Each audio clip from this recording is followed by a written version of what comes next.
தன் பெருமையை பறைசாற்றுவது முக்கியமில்லை அப்படின்னு தெரிஞ்சுக்கணும். அது முக்கியமான விஷயம் என்னென்னா, பகவானிடத்தில் போய் லக்ஷ்யமாம் பாகிமாம் அப்படின்னு நம்ம ஏதாவது காமியார்த்தமாக பிரார்த்தனை பண்ணுறதை காட்டிலும் ஜெய ஜெயோ நமோ நமக அப்படின்னு பிரார்த்தனை பண்ணுறது தான் ரொம்ப பெஸ்ட். இல்லை நம்ம குற்றங்களை சொல்லி பாப மன்னிப்பு கேட்குறது, அது மாதிரி பிரார்த்தனைகளும் உண்டு. அப்படி அந்த பிரார்த்தனை கூட பகவானுக்கு ஜெயம் போடணுமா, பகவானுக்கு நமோ நமக ஜெய ஜெயா அப்படி போடுற பிரார்த்தனை தான் ரொம்ப உயர்ந்த பிரார்த்தனையும்.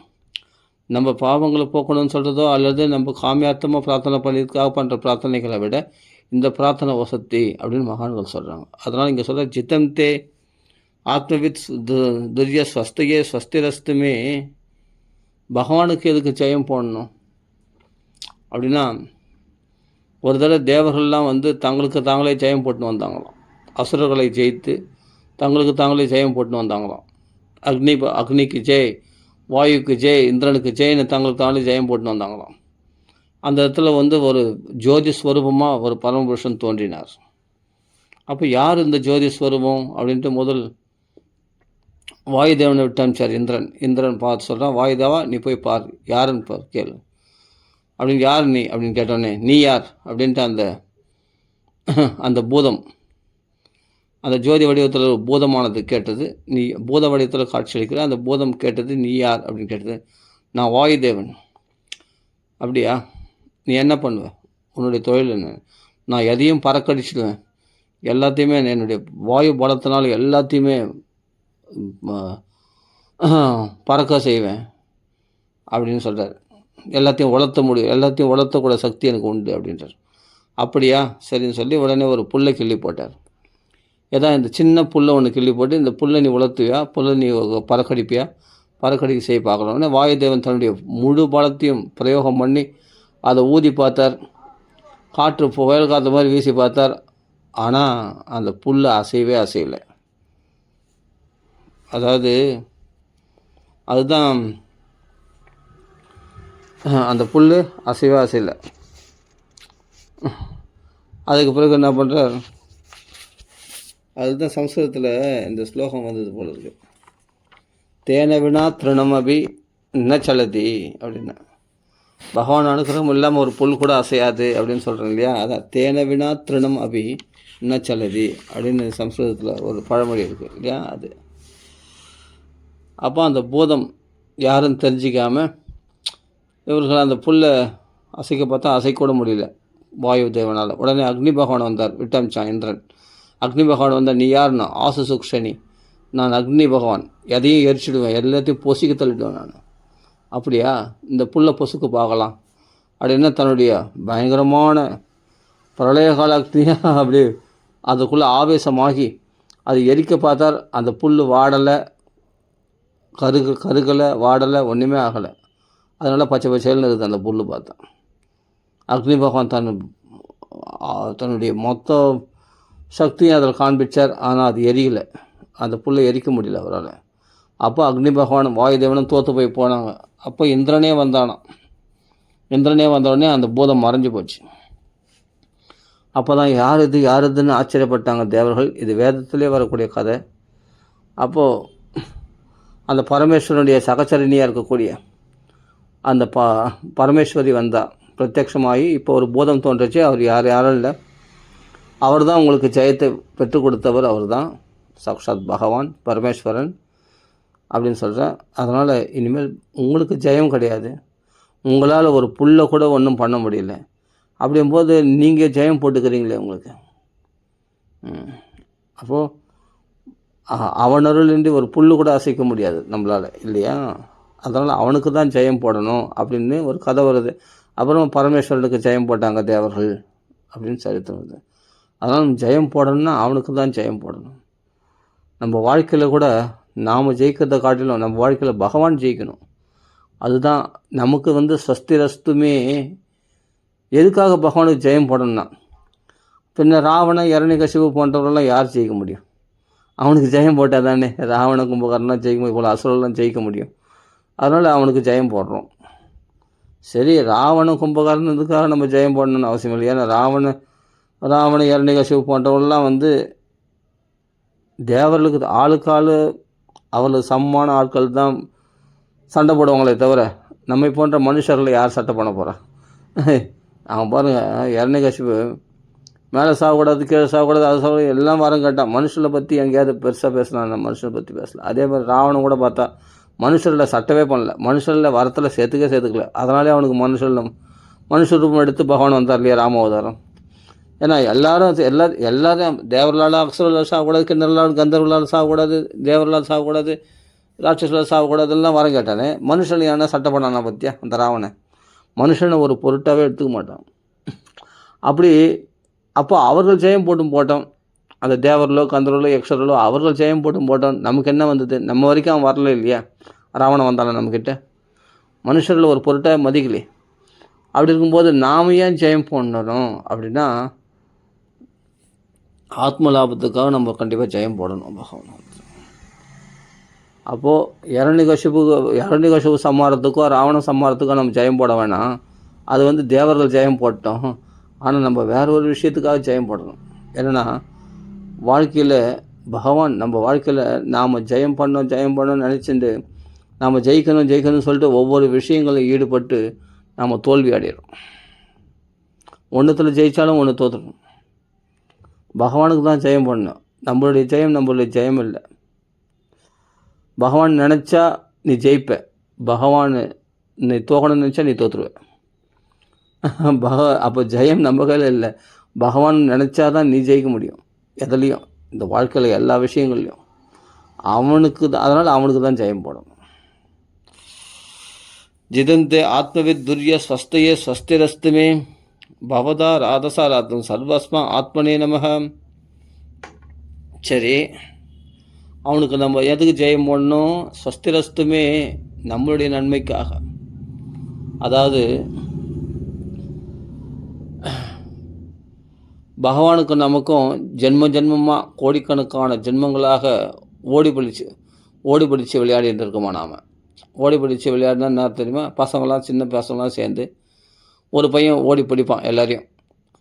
நீ தான்டா ஃபஸ்ட்டு, நான் தொட்டேன், ரெண்டாவது நீ உன்னை தொட்டேன் அப்படின்னு போய் பிடிக்கிறது போவான் இல்லையா.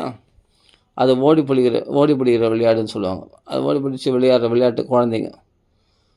அப்போது பகவானுக்கு நமக்கும் ஓடி பிடிச்சி விளையாடுற விளையாட்டு என்னென்னா, ஜென்ம நம்மளை பிடிக்கணும்னு பகவான் கங்கணம் கட்டி நம்மளை பிடிக்க பார்க்குறான்.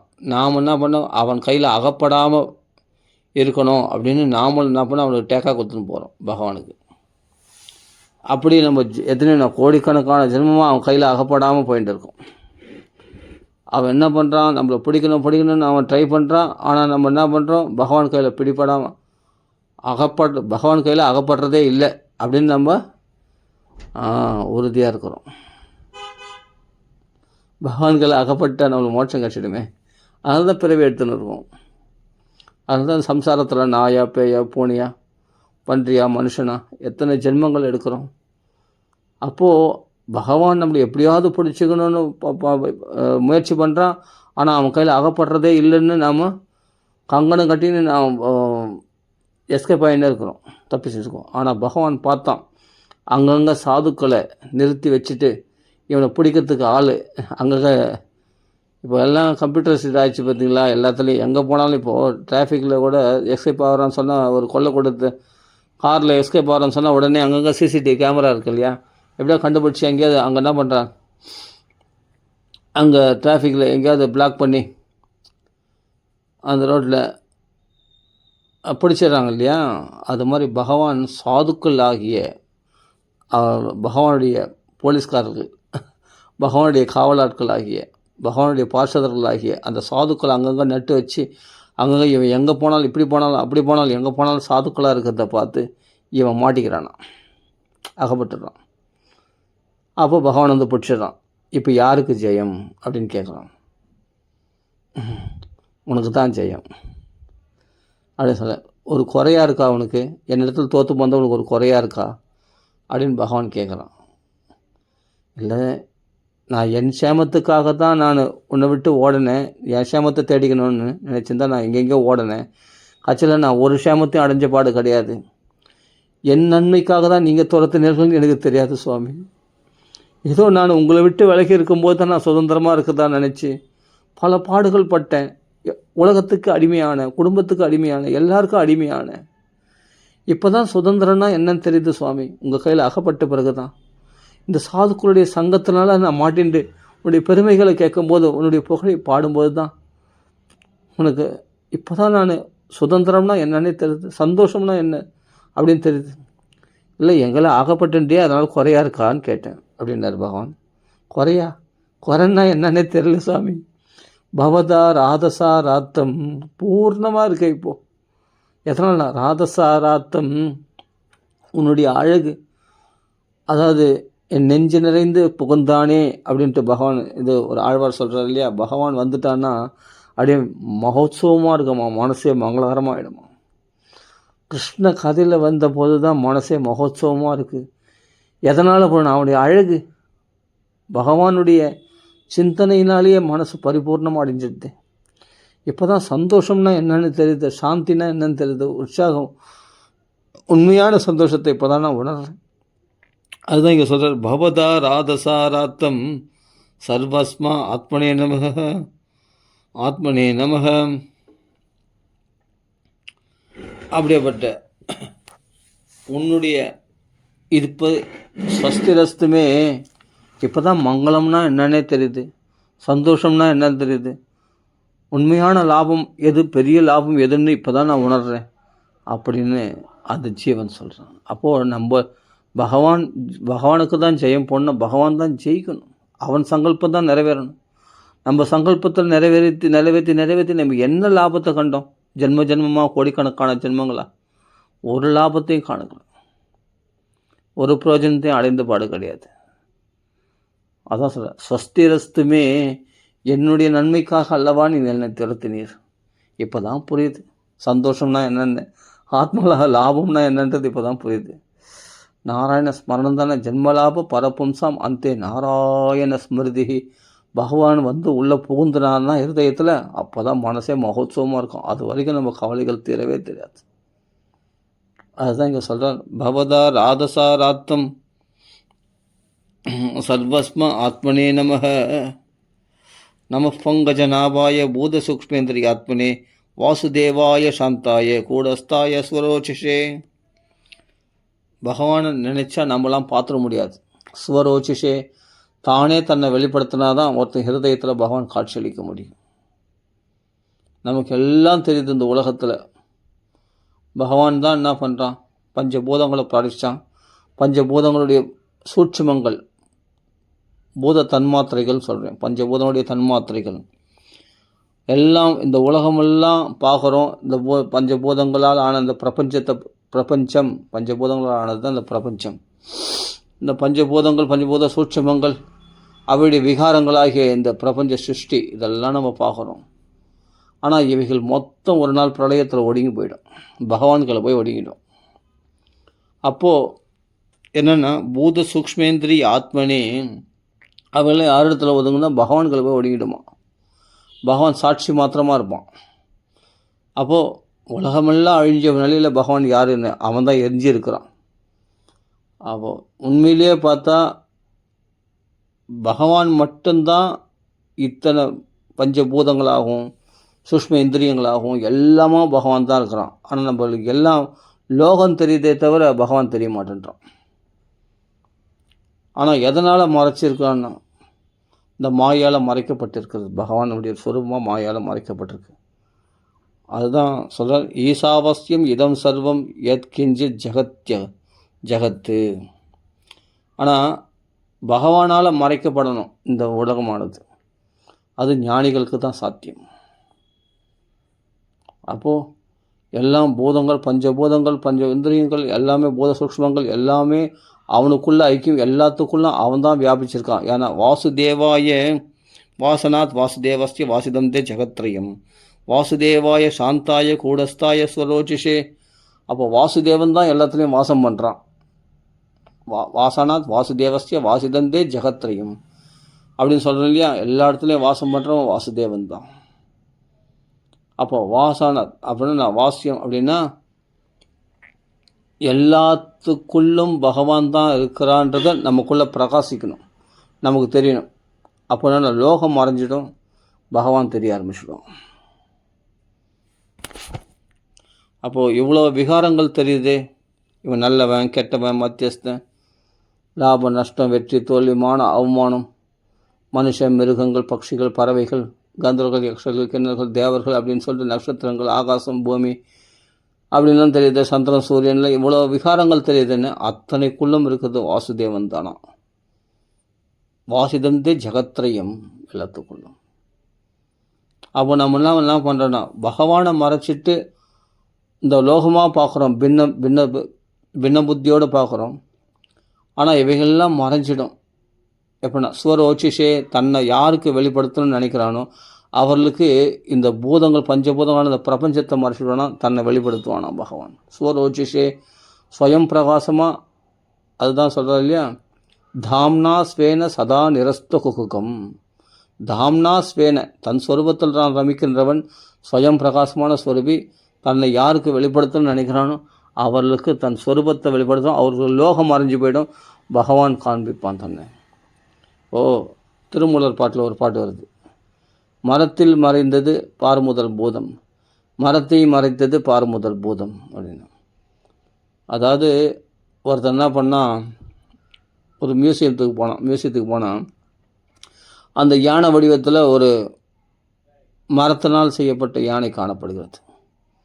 அதில் ஒருத்தன் பார்த்து சொல்கிறான், ஆஹா, இந்த யானையுடைய காது எவ்வளோ அழகாக இருக்குது பாறேன், இதனுடைய தும்பிக்கை எவ்வளோ அழகாக இருப்பேன், இதனுடைய தந்தம் எவ்வளோ அழகாக இருக்குது பாறேன், இதனுடைய மஸ்தகம் எப்படி எவ்வளோ அழகாக இருக்கு, இதனுடைய தொப்பை, இதனுடைய வால் எப்படி இருக்குது பாரு. அந்த வாழை பார்க்குறான், காதை பார்க்குறான், தும்பிக்கையை பார்க்குறான், மஸ்தகத்தை பார்க்குறான், எல்லாத்தையும் பார்க்குறான். இவன் என்ன பண்ணுறான்னா அந்த மரபொம்மையாக பார்க்கல, அது யானையாக பார்க்குறான். யானையாக பார்த்தனால அதனுடைய காது, மூக்கு எல்லாத்தையும், தும்பிக்கை எல்லாத்தையும் பார்க்குறான், கண்ணை பார்க்குறான், அதனுடைய மத்தகத்தை பார்க்குறான், அதனுடைய வாழை பார்க்குறான், காலை பார்க்குறான். ஆனால் ஒருத்தன் என்ன பண்ணால், ஒரு தச்சன் வந்தான். அப்போ இந்த மரத்தினாலான இந்த யானையை தட்டி பார்க்குறான். இது எந்த மரத்தினால் செய்யப்பட்டது, நூக்க மரத்துலையா, தேக்கு மரத்துலையா, எதில் செய்யப்பட்டது அப்படின்னு பார்க்குறான். அந்த மரத்தை பார்க்குறான். அப்போ அவனுக்கு தெரிஞ்சது யானை தெரியல, அவனுக்கு அது உள்ள மரத்தை தான் அவன் பார்க்குறான். அப்போது யானை மறைஞ்சி போச்சு, அவனுக்கு அது மரமாக தெரிஞ்சது. அதே சமயத்தில் யானையாக பார்க்குறவனுக்கு மரம் மறைஞ்சி போச்சு, அது யானையாக தெரிஞ்சது. மரத்தில் மறைந்தது பார்முதல் பூதம், மரத்தை மறைத்தது பார்முதல் பூதம் அப்படின்னா திருமூலர் வாக்கியத்தில் வருது. அப்போது மரமாக பார்க்குறவனுக்கு அது மரமாக காட்சியளித்தது, அது யானையாக தெரியல, அது ஒரு பொம்மையாக தெரிஞ்சுது. அது யானையாக பார்க்குறவனுக்கு அது காது எப்படி இருக்குது, அவ்வளோ அழகாக இருக்குது, தும்பிக்கை எவ்வளோ அழகாக இருக்குது, அதனுடைய தந்தம் எவ்வளோ அழகாக அப்படின்னு பார்க்குறான். அது மாதிரி அது எதனால் செய்யப்பட்டது அப்படின்னு அதனுடைய காரணத்தை பார்க்குறோம், மரத்தை பார்க்குறோம் இல்லையா. அது மாதிரி இந்த பூதங்கள், பஞ்சபூதங்கள், பஞ்ச சூஷ்ம இந்திரியங்கள் அப்படின்னு இவைகள்லாம் நம்ம பார்க்குறோம். இந்த சூஷ்ம இந்திரியங்கள்லாம் வைத்துக்கொண்டு இந்த விகாரங்கள் கொண்ட மனுஷர்களையும் மிருகங்களையும், இவெல்லாம் பஞ்சபூதங்களால் ஆனது, இந்திரியங்களால் ஆனவர்கள் தானே இவங்களாம்.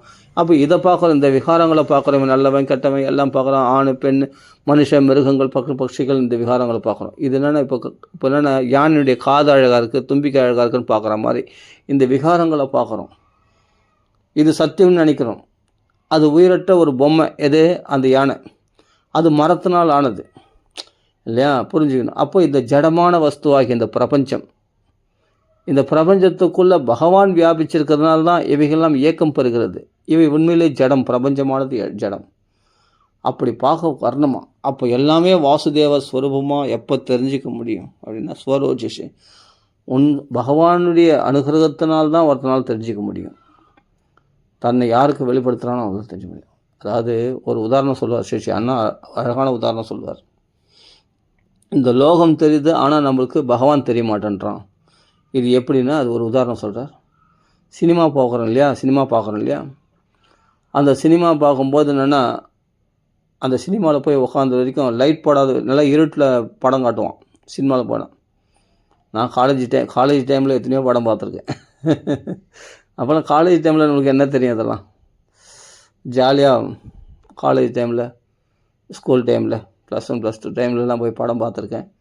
பார்க்கும்போது அப்போது பார்த்தா அந்த படத்தில் ஸ்க்ரீனில் படம் காட்டுவாங்க.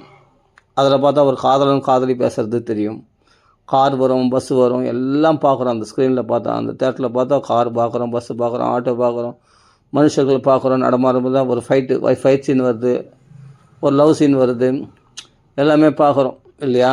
பலவிதமான விகாரங்கள். நாயை காட்டுறான், பன்றி காட்டுறான், மிருகங்களை காட்டுறான், சிங்கம், புலி எல்லாத்தையும் காட்டுறான், மனுஷன், மிருகங்கள் எல்லாத்தையும் காட்டுறான் அந்த ஸ்க்ரீனில் பார்த்தான்.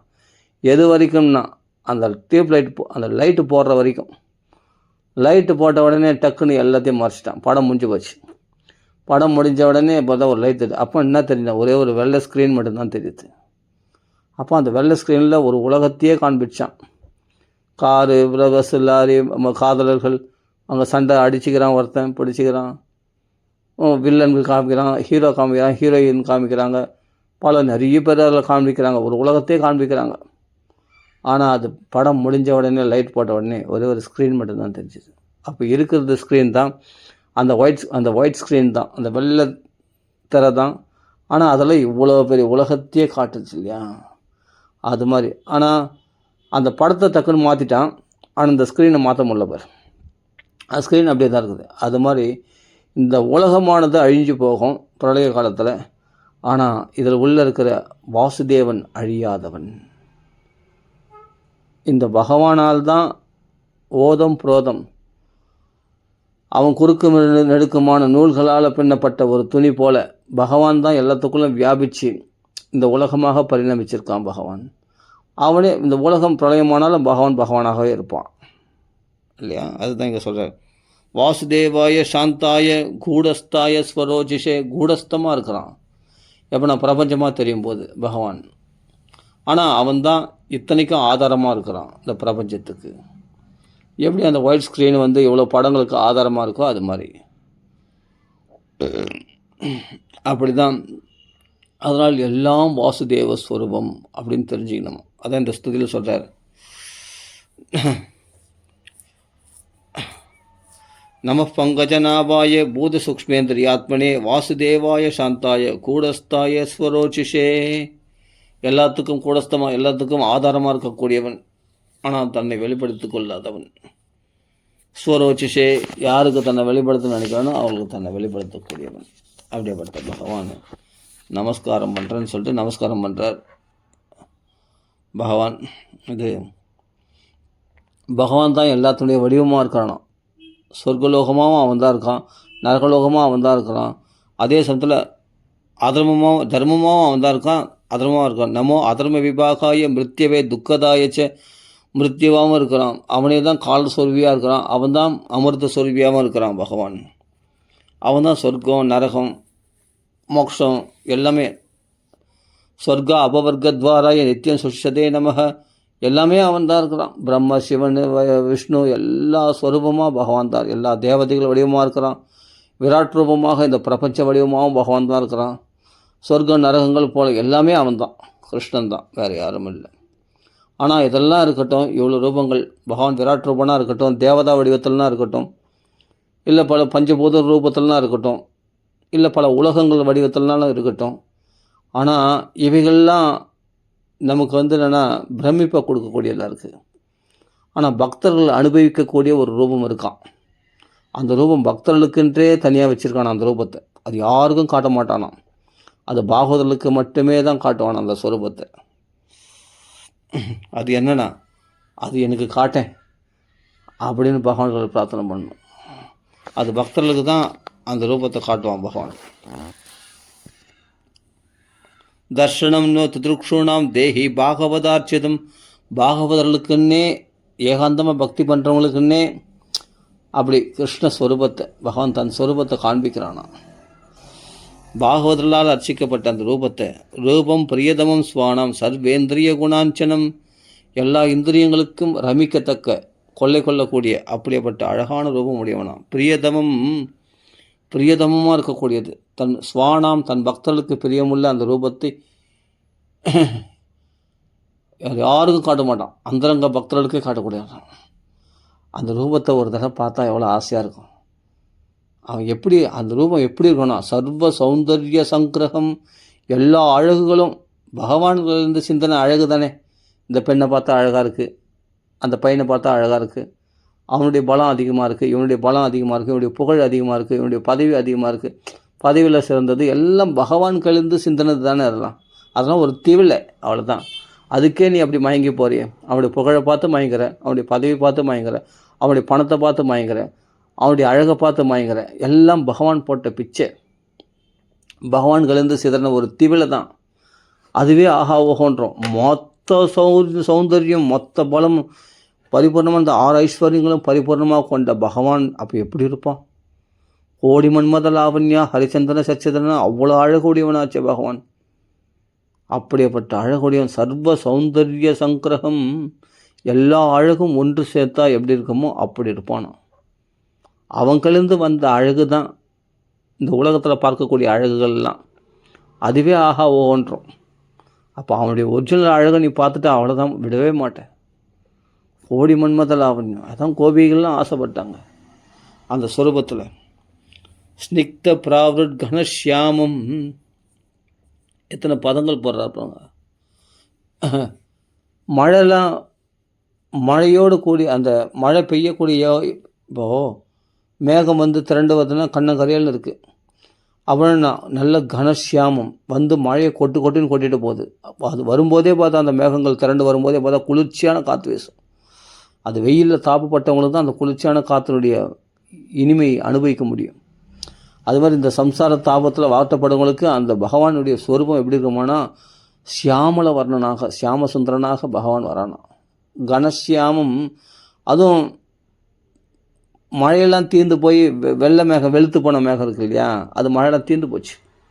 அந்த மேகம் போல் இல்லை, கண்ணங்கரையில் இருக்கும் நல்லா மழை கொட்டிப்போ. அப்படி மழை அப்படி அந்த அந்த நீரை தேக்கி கொண்டு வருகிறதெல்லாம், நீரை சுமந்து கொண்டு வருகிறதல்லவா, அப்படிப்பட்ட கருமேகமாக பகவான் மணிவண்ணனாக அப்படி வரானா பகவான். அப்படி இருப்பானா பகவான். எப்படின்னா இறுகிய மேகம் போல், ஸ்னிக்த பிராவிருட்டு கனசியாம. இப்போ என்னன்னா மழை அப்படியே கொட்டுன்னு கொட்டிட்டு போகுது, பக்தர்கள் வாழ்க்கையில் கருணமே கொட்டிட்டு போகிறான். அப்படிப்பட்ட வர்ணத்தோடு பகவான் காட்சியளிக்கிறானா. அது எப்படி இருக்குன்னா பார்க்கறதுனா, சர்வ சௌந்தர்ய சங்கிரகம், எல்லா அழகுகளும் ஒன்றா சேர்த்த மாதிரி அவ்வளோ அழகுடையவனாக இருப்பானா. அதுதான் அண்ணா ஒரு வார்த்தை சொல்லுவார், நாமளாக கல்பிக்கிற ஒரு வடிவம் வேறு. நாம் எவ்வளோ கல்பிக்க முடியும் நம்ம சிந்தனைக்கு, நம்ம மனசுக்கு எவ்வளோ ஒரு அழகை நம்மளுக்குள்ளே ஒரு கற்பனை பண்ணி வச்சுருப்போம். அந்த அழகுனால் பகவானை நீ கற்பனை பண்ண முடியுமா? ஏதோ ஓரளவுக்கு உன்னுடைய மனசுக்கு தோணுன அழகில் நீ பகவானை சிந்தனை பண்ணுவேன்.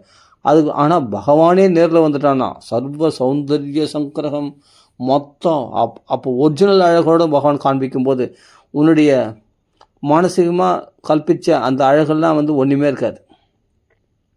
அதை விட நீ எவ்வளோ அழகாக சித்தரித்தாலும், பகவானை மனசுக்குள்ளே நீ தியானம் பண்ணாலும், எவ்வளோ கல்பித்தாலும், ஆனால் அந்த ஒரிஜினல் அழகுக்கு, அந்த ஒரிஜினல் அழகு பிடிக்கிறதுக்காக தான் நீ மனசில் தியானம் பண்ணுற. பகவான் இவ்வளோ அழகாக இருப்பான், கிருஷ்ணன் இவ்வளோ அழகாக இருப்பான், கண்ணு இவ்வளோ அழகாக இருக்கும், மூக்கு இவ்வளோ அழகாக இருக்கும், கண்ணம் இவ்வளோ இருக்கும், அவருடைய முடி அவ்வளோ அழகாக இருக்கும், அப்படிலாம் நம்ம கற்பனை பண்ணலாம், இவ்வளோ அழகாக அவ்வளோ அழகுன்னு.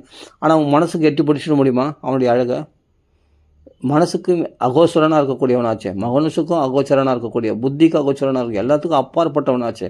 அப்போ அவனே தன்னை காண்பிச்சானா எப்படி இருக்கும் அப்படின்னா, சர்வ சௌந்தர்ய சங்கிரகம்.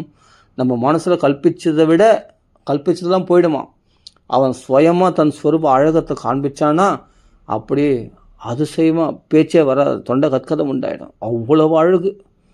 அது அப்படி இருக்குன்னு ஒரே வார்த்தை சொல்ல, சர்வ சௌந்தர்ய சங்கிரகம், மொத்த அழகும் நீ எவ்வளோ கல்பிச்சியோ அத்தனை அழகுக்கும் மேலான ஒரு அழகாக இருப்பானா பகவான். அவ்வளோ கோடி மன்மதன்னா, ஒரு மன்மதனை பார்த்தே மயங்குறோம், கோடி மன்மதன் பார்த்தா எப்படி இருக்கணும், அவ்வளோ அழகுடையவனாக இருப்பான்.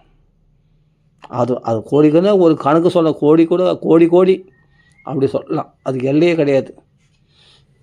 அது பாகவதர்களாலே பார்க்கத்தக்க, பக்தியினாலே பார்க்கத்தக்க ரூபமாக அது. அதை இங்கே சொல்கிறார், ஸ்னிக்த பிராவிரட் கணசியாமம் சர்வ சௌந்தர்ய சங்கிரகம் சார்வாயத சதுர்பாகம் சுஜாதா ருச்சிரானனம்.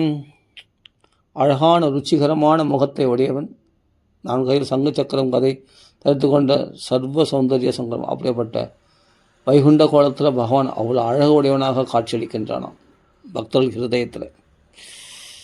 இப்படியாப்பட்ட அதுதான் அண்ணா சொல்வார், கண்ணா பட்டு போயிடும் கிருஷ்ணா, ஒரு தடவை அந்த ரூபத்தை தான் எனக்கு காட்டேன், அது எனக்கு பார்க்கணுன்னு ஆசையாக இருக்குது, எனக்கு ஒரு தடவை காட்டும், என் திருஷ்டியாக பட்டு போயிடும், ஒரு தரம் அந்த ரூபத்தை எனக்கு காட்டக்கூடாதா அப்படின்னு அப்படி அவ்வளோ அழகாக சொல்லுவார் அண்ணா கதை சொல்லும்போது. அது மாதிரி நம்ம ஏங்கணும். பகவான் பக்தர்கள் ஏங்கி உருகி பகவான் பிரார்த்தனை பண்ணால் நிச்சயமாக அந்த ரூபத்தை காட்டுவான் பகவான். இது ருத்ரகீதத்தில் வருது. ஆனால் இந்த ரூபத்தை சங்கச்சக்கர கதாதாரியாக பகவானுடைய ரூபத்தை தியானம் பண்ணுறவங்களுக்கு ஏதத் ரூபம் அனுத்தியம் ஆத்மசுத்தியம் அபிப்சதாம், மனசு சுத்தமாகறதுக்கு பகவத் தியானத்தை விட சிறந்த வழி வேறு எதுவும் கிடையாது. பகவத் தியானம் தான் மனசு சுத்தமாகக்கூடியது அப்படி சொல்கிறார். அது பிறகு பகவானத்தில் பக்தி உண்டாயிடும். எத் பக்தி யோக அபயதா ஸ்வதர்மம் அனுதிஷ்டதம். அப்புறம் அந்த ஸ்துதியில் என்ன கேட்குறேன்னா, ஒரு க்ஷணம் பக்த சங்கம் கிடைக்கிறதுக்கு இணையாக சொர்க்கலோகமோ க்ஷணாத்தே நாபி தொலையே ந ஸ்வர்கனா அபுனர்பவம். சொர்க்கம் கூட சம்மா நினைக்க மாட்டோம், அல்லது மோட்சமே கிடைச்சாலும் நாங்கள் அதை பெருசாக மதிக்க மாட்டோம். அபுனர்பவம் மறுபிறப்பு இல்லாத மோட்சம்னா அதை கூட விரும்ப மாட்டோம். சொர்க்கலோகமே நாங்கள் விரும்ப மாட்டோம். இல்லை அதுக்கு மேலே மோட்சத்தையே விரும்ப மாட்டோன்னா அப்போ சொர்க்கலோகத்தையே மதிக்க போகிறாங்க அந்த பக்தர்கள்லாம். பகவத் சங்கிய மர்த்தியானாம் கிமுத் ஆசிஷா. அப்படிப்பட்ட மறிக்கும் இயல்புடைய அந்த மனுஷ ஸ்வரூபத்துக்கு இதை விட பெரிய லாபம் வேறு என்ன, பெரிய ஆசீர்வாதம் வேறு என்ன பண்ணிட முடியும் பகவான்? கிமுதாசிஷா மர்த்தியானாம், மறிக்கும் இயல்பு கொண்ட அந்த மனுஷனுக்கு இதை விட பெரிய ஆத்மார்த்த லாபம் வேறு என்ன முடியும்? மகான்களுடைய சங்கம் தான் ரொம்ப பவர்ஃபுல். பகவத் கதைகளை எல்லாம் பருகலாம். ஷனாத்தேனாபி தொலையே ந ஸ்வர்க்கம் நா புனர்பவம் பகவத் சங்கஸ்ய மர்த்தியானாம் கிமுதாசிஷ. இதுவே தான் பிரசிதர்களோட பகவானத்தில் பிரார்த்தனை பண்ணும்போது இந்த ஸ்லோகம் தான் இதே மாதிரி இந்த ஸ்லோகம் உணரத்தில் வருது, பின்னாடி வருது. அதனால் ஒரு க்ஷணம் அரக்ஷணம் க்ஷணா அர்த்தே அப்படின்னு பதம் போட்டுருக்கு. அரக்ஷணம் மகானுடைய சங்கம் கிடைச்சிச்சுன்னா அது செம்ம சொர்க்கலோக சௌக்கியமோ அல்லது மோட்ச சௌக்கியமும் கூட பெருசு கிடையாது. அதான் சொல்கிறேன். ஏன்னா மகான்கள் எப்பொழுதும் பகவானுடைய புகழை பாடிக்கொண்டே இருப்பாங்க. அதனால் மனசு பரிசுத்தமாக இருக்குது. வெளியில் போனால் கங்கை யமுனை போன்ற பகவான் பாதத்தினால் வந்த தீர்த்தங்களை போய் ஸ்நானம் பண்ணுறதுனாலையும் அவர்கள் பரிசுத்தம் அடைகிறார்கள், மற்றவர்களையும் பரிசுத்தமாக்குகிறார்கள். அதனால் அந்த மகானுடைய சங்கம் வேணுன்று கேட்கறதுக்கு காரணம் அதெல்லாம் அந்தர்பகி ஸ்நான விதூத பாப்பனாம். உள்ளும் வெளியுமே வெளியில் கங்கை முதலிய புனிதத்தங்களை போய் ஸ்நானம் பண்ணி தன்னை பவித்திரமாக்கிக் கொள்கிறார்கள். உள்ளுக்குள்ளே பகவத் லீலைகளை ஸ்மரணம் பண்ணி பவித்திரமாக்கிக் கொள்கிறார்கள். அவர்கள் தான் எல்லா பாவங்களையும் போக்கக்கூடியவர்கள். மகானுடைய தரிசனம் நம்ம பாவத்தை போக்கிடும். அவர்கள் பாவமற்றவர்கள், அதனால் நம்ம பாவத்தை போக்கக்கூடியவர்கள். அந்த மகானுடைய சங்கம் தான் பெருசாக மதிக்கிறார். அந்த மகானுடைய சங்கம் ஏன் பெருசாக மதிக்கிறார் அது சொல்கிறார். அதான் அங்கிரேஸ் தவஹ கீர்த்தி தீர்த்தையோர் அந்தர் பகிஸ்தான விதூத பாப்பனாம். பகவானுடைய புகழை பாடி பாடி பாடி உள்ளுக்குள்ளும் பரிசுத்தமாக இருக்காங்க, வெளியில் போய்க்காங்க. அவருடைய பாத தீர்த்தத்தினால் ஸ்நானம் பண்ணி கங்கை முதல் புண்ணிய தீர்த்தங்களால் யமுனையில் பகவான் விளையாடி இருக்கான். அந்த புண்ணிய தீர்த்தங்களை போய் ஸ்நானம் பண்ணி தங்கள் பாவங்களை போக்கிக் கொண்டவர்களாக அந்த மகானுடைய சங்கம் வேணுன்றதுக்காக தான் அந்த மகான் சங்கம் ஒரு க்ஷணம் அரக்ஷணம் கிடச்சா கூட பெரும் டாக்கியம் அப்படின்னு சொல்கிறார். முதல் இப்போ ஷனாத்தே நாபி தொலையே நான் ஸ்வர்க்கம் நான் புனர்பவம் பகவத் சங்கிய மர்த்தியானம் கிமுதாசிஷா அப்படின்னு சொன்னார் இல்லையா? அந்த ஸ்லோகம் ஏன் சாது சங்கத்தை அவ்வளோ பெருசாக மதிக்கிறாங்க அப்படின்னா அதுக்கு கீழே அடுத்த ஸ்லோகத்தில் விளக்கமாக சொல்லியிருக்கு. ஏன்னா அவர்கள் பகவானுடைய பாதத்திலிருந்து வந்த அந்த புண்ணிய தீர்த்தங்களை போய் ஸ்நானம் பண்ணுறதுனாலையும் பகவானுடைய புகழ் என்ற அந்த புண்ணிய தீர்த்தங்கள்லையும் மனசில் அதுலேயும் ஸ்நானம் பண்ணுறதுனாலும் உள்ளும் வெளியும் பரிசுத்தமாக பாவத்தை போக்கி கொண்டவர்களாக பரிசுத்தமானவர்களாக இருக்கிறார்கள். அந்த சங்கம் என்ன வேண்டாமா? கண்டிப்பாக வேணும். அவர்கள் தான் என்ன பண்ணுவாங்க, பூதேஷம் அனுக்ரோஷ சத்வசீலினாம் சியாத் சங்கமோ அனுக்கிரக ஏஷனஸ்தப. அப்போது பக்தர்கள் யாரெல்லாம் பதிதர்களாக போனாங்களோ அவங்களெல்லாம் பரிசுத்தம் பண்ணுறதுக்குன்னே பூமியில் உலாவக்கூடியவர்களாக இருக்கிறார்களாம். அனுக்கிரகத்து பண்ணுறதுலேயே அனுகிரகம் பண்ணுறதையே தன்னுடைய நல்ல குணங்களாக சிறந்த நடத்தையாக கடைபிடிக்கிறார்களாம். மற்றவங்களுக்கு பதித்த பாவன சீதாராம் சொல்கிறோம் இல்லையா? அவ்வளோ பக்தர்கள் யாரெல்லாம் இழிந்த ஆத்மாக்களோ அவரெல்லாம் பரிசுத்தம் பண்ணுறதுக்குன்னே உலகத்தில் சஞ்சரிக்கிறாங்களாம். அப்படிப்பட்ட பூதேஷ அனுக்ரோஷ சத்வசீலினாம் எத் சங்கமும் சரி. அப்படிப்பட்ட சாதுக்கள் இருப்பாளா? அப்போ சாதுக்கள் கிடைப்பாங்களா? எங்கே கிடைப்பாங்க அவங்களுக்கு? பகவான் அனுக்கிரகம் இல்லாமல் கிடைக்க மாட்டாங்களாம். சியாத் சங்கமோ அனுக்கிரக ஏஷனஸ்தவக, உங்களுடைய அனுக்கிரகம், பகவானுடைய அனுக்கிரகம் இல்லாமல் சத்சங்கம் இது போல் சத்சங்கம் கிடைக்க மாட்டாங்களாம். எப்பொழுதும் பகவத் கதைகளை பேசிட்டு, எப்பொழுதும் பகவானுடைய புண்ணியத்தங்களை போய், பகவான் ஸ்பர்ஷம் பட்ட புண்ணியத்தங்களை போய் ஸ்நானம் பண்ணி யமுனை கங்கையில் அப்படி எப்பொழுதும் பக்தர்கள் அப்படி பதிதரெல்லாம் பாவனமாக்கக்கூடியவர்கள், எல்லாருக்கும் பகவானுடைய கதைகள் சொல்லி பகவானுடைய புகழை பாடி நிறைய பக்தர்களை உருவாக்குகிறவர்கள். அப்படிப்பட்ட சத்சங்கம் கிடைக்குமான்னா பகவானுடைய அனுக்கிரகம் இருந்தால் கிடைக்கும், இல்லைனா வேறு விதத்தில் கிடைக்கிறதுக்கு சான்ஸ் கிடையாது. அதான் சொல்கிறேன். அதனால் அப்படிப்பட்ட சங்கம் ஒரு அரக்ஷணம் கிடைச்சா கூட போதுமே. க்ஷணசங்கேன சாதுஷு, உடனே பவித்திரமாகலாம். க்ஷணார்த்தேனாபி துலையே ந ஸ்வர்க்கம் ந புனர்பவம் பகவத் சங்கிய மர்த்தியானாம் கிமுதாசிஷ, இப்படிலாம் ஸ்தோத்திரம் பண்ணுறாங்க. இனி ருத்ரகீதம் ஸ்தோத்திரம் பண்ணி முடிஞ்ச உடனே அப்போது என்ன பண்ணணும், இந்த ஸ்தோத்திரத்தை சொல்லிவிட்டு, இந்த ஸ்தோத்திரத்தை நீங்கள் ஜெபித்து கொண்டு இருந்தீங்கன்னா பகவான் உங்களுக்கு பிரத்யட்சமாக அனுகிரகம் பண்ணுவான் அப்படின்ட்டு சிவபெருமான் சொல்லிவிட்டு கிளம்பிடுறார். அப்போ அவர்கள் 10,000 வருஷம் அந்த நாராயண சரஸ்வதியில் மூழ்கி இந்த ஸ்தோத்திரத்தை ஸ்துதிக்கிறார்கள். ரொம்ப விசேஷம் இந்த ஸ்தோத்திரம், பகவத்ஸ்தவம் ருத்ரகீதம்.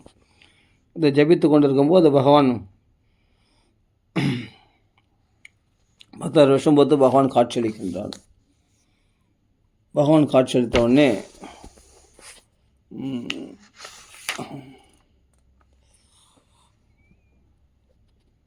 இது இவர்கள் அதை ஜபிச்சுட்டு இருக்கிறாங்க. ஜபிச்சுட்டு இருக்கும்போதே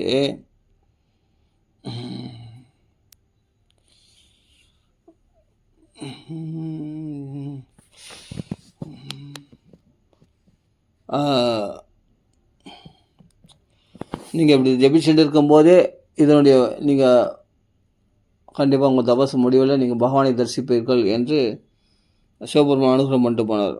இஷ்டமான பலனை நீங்கள் அடைவீர்கள் அப்படின்னு சொல்கிறார்.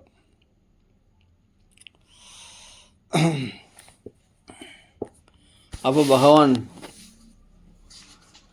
இப்படி அவங்க தவம் பண்ணி இருக்கும்போது இந்த சமயத்தில் தான் பிராச்சீன பர்கிஸ்க்கு நாரதர் புரஞ்சன பாக்கியத்தை சொன்னது. இந்த டைமில் தான் சொன்னார். புரஞ்சன பாக்கியம் சொன்னார். அவன் பிராச்சீன பர்கிஸ் எப்படி இருக்கான்னா, இந்த சமயம் கர்ம சுவாசக்த மானசம் அப்படின்னு பதம் இருக்குது. கர்மாவில் பட்டுதல் உடையவனாக இருந்தானா, பயங்கரமாக மகா கர்மனா போயிட்டானா. யாரும் அந்த பிராச்சீன பர்கிஸ். பிராச்சீன பர்கிஸ்ன்ற ஒரு காரண பெயர் தான். கிழக்கத்துக்கு முழுதும் தர்ப்பைகளை வளர்த்துட்டு இருந்தானோ. தர்ப்பைகள் தானே நிறைய யாகங்களுக்கு தேவைப்படுமோ. அந்த யாகங்களை நிறைய ஆடுகளை பலி கொடுத்து வச்சுருந்தான். அப்போ பார்த்தார், கிரகேஷு கூட தர்மேஷு புத்திரதார தனாதிதி ந பரம் விந்ததே மூடோ பிராமியதே சம்சாரவத்மசு. அந்த சமயத்தில் நாரதர் வந்தார். நாரதர் பார்த்து சொல்கிறார், நாங்கள் இல்லறத்தில் மூழ்கி போயிருக்கிறேன், எங்களுக்கு இந்த சம்சாரத்தில் கரை ஏற்றணும் நீங்கள் தான் அப்படின்னு சொல்லிட்டு நாரதர் பிரார்த்தித்து கொண்டார் அந்த பிராச்சீன பர்கிஸ். அப்போ சொல்கிறார், உடனே அங்கே ஒரு காட்சியை உண்டாக்குறார். அங்கே பார்த்தா நிறைய ஆடுகள் இரும்புமயமான கொம்புகள் உடையதாக இருக்கிறது. அதை பார்த்துட்டு என்ன இந்த ஆடுகள்லாம் எங்கே மேய்க்க கொண்டு போகிறாங்க, என்ன விஷயம் அப்படின்ட்டு கேட்குறாரு. இவைகள்லாம் நீ இறந்த பிறகு உன்னை குத்துறதுக்கு காத்துன்னு இருக்குது நரகத்தில் இரும்புமயமான கொம்புகளால் அப்படின்னு ஆச்சரியப்பட்டான். என்ன சுவாமி இப்படி சொல்கிறீங்கன்னு. ஆமாம், இதெல்லாம் நீ யாகத்தில் பலி குத்த ஆடுகள் தான், வேறு யாரும் இல்லை அப்படின்னு பயந்து போயிட்டான் அந்த அப்போ யார் அந்த பிராச்சீன பர்கிஸ். அப்போ சொல்கிறார், அப்போ உனக்கு ஒரு கதை ஒன்று சொல்கிறேன் கேளு அப்படின்னு சொல்லிட்டு புரஞ்சன பாக்கியனை சொல்கிறார். ஆசித் புரஞ்சனோ நாம ராஜா ராஜம் பிருகத்ஷவாக தஸ்ய அவிஜாத நாம ஆசித்து சகா அவிஜாத சேஷ்டிதம். அதாவது அந்த இரும்புமயமான போபோ பிரஜாபதே ராஜன் பசுன் பஷ்யத் துவயாத்வரே சம்யா விதான் ஜீவ சங்கா நிக்ருனேன சகர்ஷக ஆயிரக்கணக்கான ஆடுகளை கொன்றையாடுப்பா. அந்த ஆடுகள்லாம் இதுதான் இரும்புமயமான கொம்புகளோடு உன்னை குத்த காத்து கொண்டிருக்கிறது பார் அப்படின்னு சொல்கிறார். ஏதேத்வாம் பிரதீக்ஷந்தே ஸ்மரந்த வைஷசம் தவ சம்பரேத மயக்கோடைய சிந்தித் உத்திதும் மன்யவகா. உமல் ரொம்ப கோபமாக உன்னை குத்த காத்து கொண்டிருக்கிறது ஆடுகள். இதெல்லாம் நீ முன்னால் பலி கொடுக்கப்பட்ட ஆடுகள். ஏதாவது கர்மானா ஓரளவுக்கு தான் கர்மா எதுக்கான ஆத்மசுத்திக்காக கர்மா செய்யணும். கர்மாலே பற்றுதல் உடையவனாக பலனை உத்தேசித்து நிறைய கர்மாக்களை செய்தால் அதுவே பட்டுத்தலை பந்தத்தை உண்டாக்கிடும். அது பாபத்தையும் உண்டாக்கிடுச்சு பாருங்கள். யாருக்கு? இந்த பிராச்சீன பர்கேஸுக்கு. அவன் பண்ண பாவத்துக்காக அந்த ஆடுகள்லாம் குத்த காத்துன்னு இருக்கான் இவன் இறந்த பிறகு நரகத்தில். அப்படிலாம் சொல்லப்படுகிறது. அப்போ சொல்ல இந்த பட்டுதல், இந்த கர்மடனாக இருக்கான் இல்லையா, இந்த கர்மாவிலேருந்து அவனை விடுதலை பண்ணுறதுக்காக ஒரு ஆத்ம ஞான உபதேசம் பண்ணோம். ஆத்ம ஞானத்தை ஒரு சரித்திரம் மூலமாக புரஞ்சன உபாக்கியானம் அப்படின்னு ஒரு கதையை சித்தரித்து அதன் மூலமாக அவனுக்கு ஆத்ம ஞானத்தை உபதேசம் பண்ணுறார். நாமளும் தெரிஞ்சிக்க வேண்டிய கதை இது, ரொம்ப விசேஷம். இந்த புரஞ்சன உபாக்கியானம். ஆசித் புரஞ்சனோ நாம ராஜாராஜன் பிரகர்ஷவா தஸ்ய அவிஜாத நாம ஆசித் சகா அவிஜாத சேஷ்டிதா. புரஞ்சனன் ஒரு ராஜா இருந்தான். அவனுக்கு என்னென்னா அவிஜாதன் அப்படின்னு ஒரு நண்பன் சகா இருந்தான். ஏன்னா அவன் அடுத்த நிமிஷம் என்ன செய்ய போகிறான்னு தெரியாது இல்லையா, அதனாலே அவனுக்கு அவிஜாதன்னு பேர். அதே சமயத்தில் பக்தர்களுடைய குற்றத்தை அவனுக்கு தெரியாததுனால, பக்தருடைய பக்தி மட்டும்தான் எடுத்துப்பான் பகவான். அவருடைய குற்றத்தை தெரியாததுனாலே அவனுக்கு அவிஜாதன்னு பேர் இல்லையா. அதே சமயத்தில் அவன் எந்த சமயத்தில் என்ன செய்ய போகிறான்னு தெரியாததுனாலே அவிஜாதன் பேர். பல காரணங்கள் சொல்லுவாங்க அவிஜாதன்ற பேருக்கு. அவிஜாதன் பகவான் தான் அவிஜாதன். அப்போ அந்த நண்பனோடு அந்த அவிஜாதன்ற நண்பனோடு சஞ்சரித்தான் அந்த புரஞ்சனன் என்பவன். ஒரு தடவை என்ன பண்ணுறான், இந்த பூமியில் உள்ள சௌக்கியங்களை அனுபவிக்கிறது. ச ஏகதா ஹிமவதோ தக்ஷிணேஸ்வத சானுஷு ததர்ஷ நவபித்வார்பிஹி புறம் லக்ஷித லக்ஷணம். இவன் ஒரு கோட்டையை தேடினான். அவிஜாதன் தன் நண்பனை சகா விட்டு பிரிஞ்சு தனியாக போய் தன் வாசஸ்தலத்தை, தனக்கு வாசம் பண்ணுறதுக்கு ஒரு ஸ்தலத்தை தேடினான். அந்த இடத்துல பார்த்தா இமய தாழ்வரையில் 9 துவாரங்கள் உள்ள 9 வாசல்கள் உள்ள ஒரு கோட்டையை தேர்ந்து கண்டெடுத்தான். அதில் எல்லா வசதிகளும் பூர்ணமாக நிரம்பி இருந்தது. அந்த இடத்துல வாசம் பண்ண ஆரம்பிச்சிட்டான். அந்த சமயத்தில் பார்த்தா அங்கே எதிர்ச்சையா ஆகதாம் ததர்ஷ பிரமதோத்தமம் விருத்தியை தசபிர் ஆயந்தீம் ஏகைக சதநாயகைஹி. அதாவது அந்த சமயத்தில் ஒரு ஸ்திரீ வந்தாள். அந்த இடத்துல ரொம்ப அழகுடையவள், அழகான ஸ்திரீ அங்கே வந்தாள். அவளுக்கு 10 வேலைக்காரர்கள். அந்த ஒவ்வொரு வேலைக்காரர்களுக்கும் நூற்றுக்கணக்கான வேலைக்காரிகள் இருக்கிறார்கள். அப்போ 10 வேலைக்காரர்கள், அந்த ஒவ்வொரு வேலைக்காரர்களுக்கும் நூற்றுக்கணக்கான வேலைக்காரிகள் இருக்கிறார்கள்.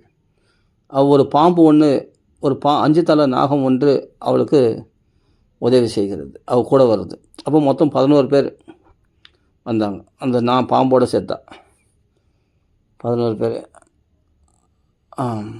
இப்படி அந்த 10 பேருக்கு நூற்றுக்கணக்கான வேலைக்காரர்கள் இருக்கிறார்கள். அப்போ அவள் சொல்கிறா, வாங்கள் உங்கள் வரவு நல்வரவாகுக, வர வேண்டும் என்று அவள் வரவேற்றாள். புத்தி அந்த பெண்ணானவள், அந்த அழகான பெண்ணானவள்.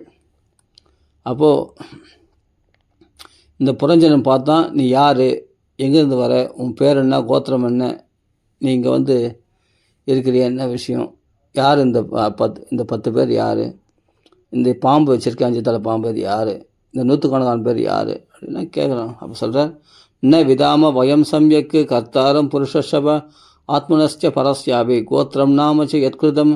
என்னை யார் படைத்தார், எனக்கு யார் அப்பா அம்மா எதுவுமே எனக்கு தெரியாது.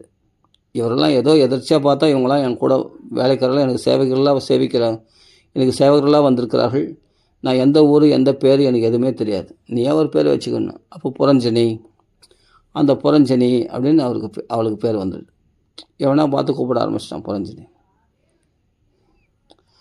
இவன் புரஞ்சனா அவன் புரஞ்சனி, அவ்வளோதான், அப்படியே ஒரு பேர், அவ்வளோதான். அவள் தான் சொல்கிறாளே, ந விதாம வயம் சம்யக் கர்த்தாரம் புருஷப ஆத்மனஸ்ய பரஸ்ய கோத்திரம் நாமச்ச எத்கிருதம். எனக்கு கோத்திரமும் தெரியாது, நாமும் என் பேரும் எனக்கு தெரியாது, நீ ஏன் ஒரு பேர் வச்சுக்கணும். ஒரு பேர் வச்சு புரஞ்சனி, அவள் தான். இவன் புரஞ்சனா அவன் புரஞ்சனி. அப்படிங்கும்போது உனக்கு எல்லா சௌக்கியங்களும் நான் கூட்டி வைப்பேன், உனக்கு அதிகமான சந்தோஷத்தை கொடுப்பேன் என்னுடைய வேலைக்காரர்கள் மூலமாக அப்படின்னு எல்லாம் சொல்கிறேன். அதே மாதிரி நம்ம அஜாக்கிரதையாக இருக்கும்போது இந்த பாம்பானது இந்த கோட்டையை ரட்சிக்கும், இந்த 9 துவாரமுள்ள இந்த கோட்டையை ரட்சிக்கும் இந்த பாம்பானது வெடித்து கொண்டு இருந்து அப்படின்னு சொல்லி அவர்கள் சந்தோஷமாக இருக்கிறாங்க. 100 வருஷம் ரொம்ப உல்லாசமாக இருக்கிறாங்க. உல்லாசமாக இருக்கும்போது அவள் எல்லா சந்தோஷத்தையும் கூட்டி வைக்கிறாள். அந்த புரஞ்சனி என்பவள், புரஞ்சனி ரொம்ப சந்தோஷம் அடையலாம் அவளால். அப்போது அவளுக்கு அடிமையாகவே போயிட்டான். கொஷித் காயது காயந்தியாம் ரிதத்தியாம் ரிதத்தி கொச்சித்து. அவள் அழுதா இவன் அழுவானாம், அவள் சிரிச்சா இவன் சிரிப்பானாம். கொஷித் அசந்தியாம் ஹசதிஹி ஜல்பந்தியாமனு ஜல்பதி. அவள் பேசினா பேசுவான், அவள் பாடினா இவன் பாடுவான். கொஷித் காயது காயந்தியாம், அவள் சிரிச்சா இவன் சிரிப்பான். அவள் புலம்புனா இவனும் புலம்புவானா. அவன் ஓடினா இவனும் ஓடுவானா, கூடவே ஓடுவானா. கொஷித் தாவதி தாவந்தியாம் திஷ்டந்தியாமனு திஷ்டதி. அவள் பார்த்தா எதை பார்க்குறான்னு பார்த்துப்பான். அவள் படுத்துப்பானா, அவள் கூட சேர்ந்து இவனும் படுத்துப்பான். இது மாதிரி அவள் என்னென்ன செய்கிறாளோ அதெல்லாம் இவனும் செய்து கொண்டு இருந்தான். அவளை அப்படி அனுசரிச்சுருந்தான். ஏதாவது அவளை விட்டு பிரிஞ்சு இவன் தனியாக. அப்போ அந்த 9 கோட்டைகள், அந்த 9 துவாரம் இருக்கு இல்லையா, அந்த 9 கோட்டை வாசல் வழியாக இவன் போய் வேட்டையாட போவானான். ஒவ்வொரு கோட்டை வாசல்லையும் போய் வழியில் போகும்போது ஒவ்வொரு சௌக்கியத்தை அனுபவிப்பான் அவன். அந்த வாசலில் ஒவ்வொரு வாசல்லையும் புறமாக போகும்போது. அப்போ இந்த மனைவியை விட்டு போனான்னு சொன்னால் அவள் கோபிச்சு போகலாம். அவளை சீக்கிரம் அவளை சமாதானப்படுத்தினா முடியும். அவ்வளோ சீக்கிரம் சமாதானம் அடைய மாட்டாளாம் அந்த புரஞ்சனின்ற பெண், தன்னுடைய மனைவி. அவளை விட்டு போகக்கூடாது. வேட்டையாடவோ எங்கேயோ அவளை விட்டு போனால் சமாதானப்படுத்துறதுக்குள்ளே போதும்னு ஆகிடும். அவள் லேசில் சமாதானம் அடைய மாட்டாளாம். அப்படியே அவளை போய் கெஞ்சி கூத்தாடி சமாதானப்படுத்துவானா. அவள் மயமாகவே வாழ்க்கையை காலம் கழித்தான். கடைசியில் என்னென்னா, சாகும்போது அந்த சமயத்தில் இவன் என்ன பண்ணுறான், இவன் எவ்வளோ நாள் தான் சுகபோகத்தை அனுபவிக்க முடியும். அந்த சமயத்தில் என்ன பண்ணுறான்,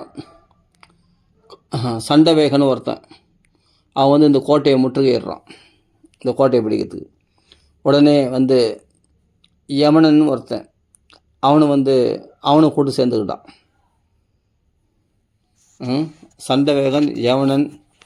அப்போ இந்த பாம்பு பேர் இந்த 5 தலை நாகம் பேர் பிரஜாகரன். அப்போ பிரஜ்வாரன் வேறு, பிரஜாகரன் வேறு. பிரஜாகரன்றது இந்த 5 தலை நாகம், அந்த கோட்டை வாசலை காப்பாற்றுறது. அந்த 5 தலை நாகம் அந்த புரஞ்சனியோடு சேர்ந்து வந்தது. அப்போ இந்த 10 வேலைக்காரர்கள் இருக்காங்க. 10 வேலைக்காரர்கள், 100கணக்கான வேலைக்காரர்கள் இருக்காங்க இல்லையா, அவரெல்லாம் இவரில் சந்தோஷத்தை கூட்டி கொடுப்பாங்க. யாருக்கு? இந்த புரஞ்சனனுக்கு. அது மாதிரி இருந்தாங்க.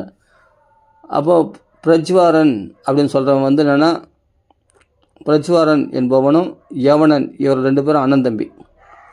அவர்கள் இந்த சண்டவேகன் சொல்லக்கூடிய அவனோட சேர்ந்து இந்த கோட்டையை முற்றுகையிடுறாங்க. இந்த 9 துவாரம் உள்ள கோட்டையை முற்றுகிறார்கள். இந்த சமயம் ஜரை அடாப்ட சிஸ்டர்னால் தத்து தங்கை. அவள் என்ன பண்ணுறா, ஜரையானவள், அவள் பேர் ஜரை. அவள் என்ன பண்ணுறா, கல்யாணம் ஆகலை. அவள் வயசான கேள்வி. அவள் யார் கல்யாணம் பண்ணிப்பான்? ரொம்ப நாள் கல்யாணம் ஆகாமல் இருக்கா. யாருக்கும் அவளை பார்த்தா பிடிக்கல. உலகத்தில் யாருமே அவளை கல்யாணம் பண்ணிக்கல. அதனால் நாரதரை பார்த்தா, இவர் பிரம்மச்சாரியாக இருக்கார், இவர் கல்யாணம் பண்ணிக்கலாம்னு சொல்லிட்டு போய் கேட்டாரலாம். நாரதர் இந்த கதை சொல்கிறதே நாரதர் தான். என்னை கேட்டால் கல்யாணம் பண்ணிக்க சொல்லி, உன்னை கல்யாணம் பண்ணி இது காட்டிடலாம், நான்லாம் பிரம்மச்சாரியமாக யாரும் நான் கல்யாணம் பண்ணிக்க மாட்டேன் அப்படின்னு. அதெல்லாம் இல்லை, நீங்கள் என்ன கல்யாணம் பண்ணிக்க தான் ஆகணும், பலவந்தப்படுத்தணும். இல்லை முடியாது அப்படின்னா உங்களுக்கு நான் சாபம் கொடுத்துருவேன்.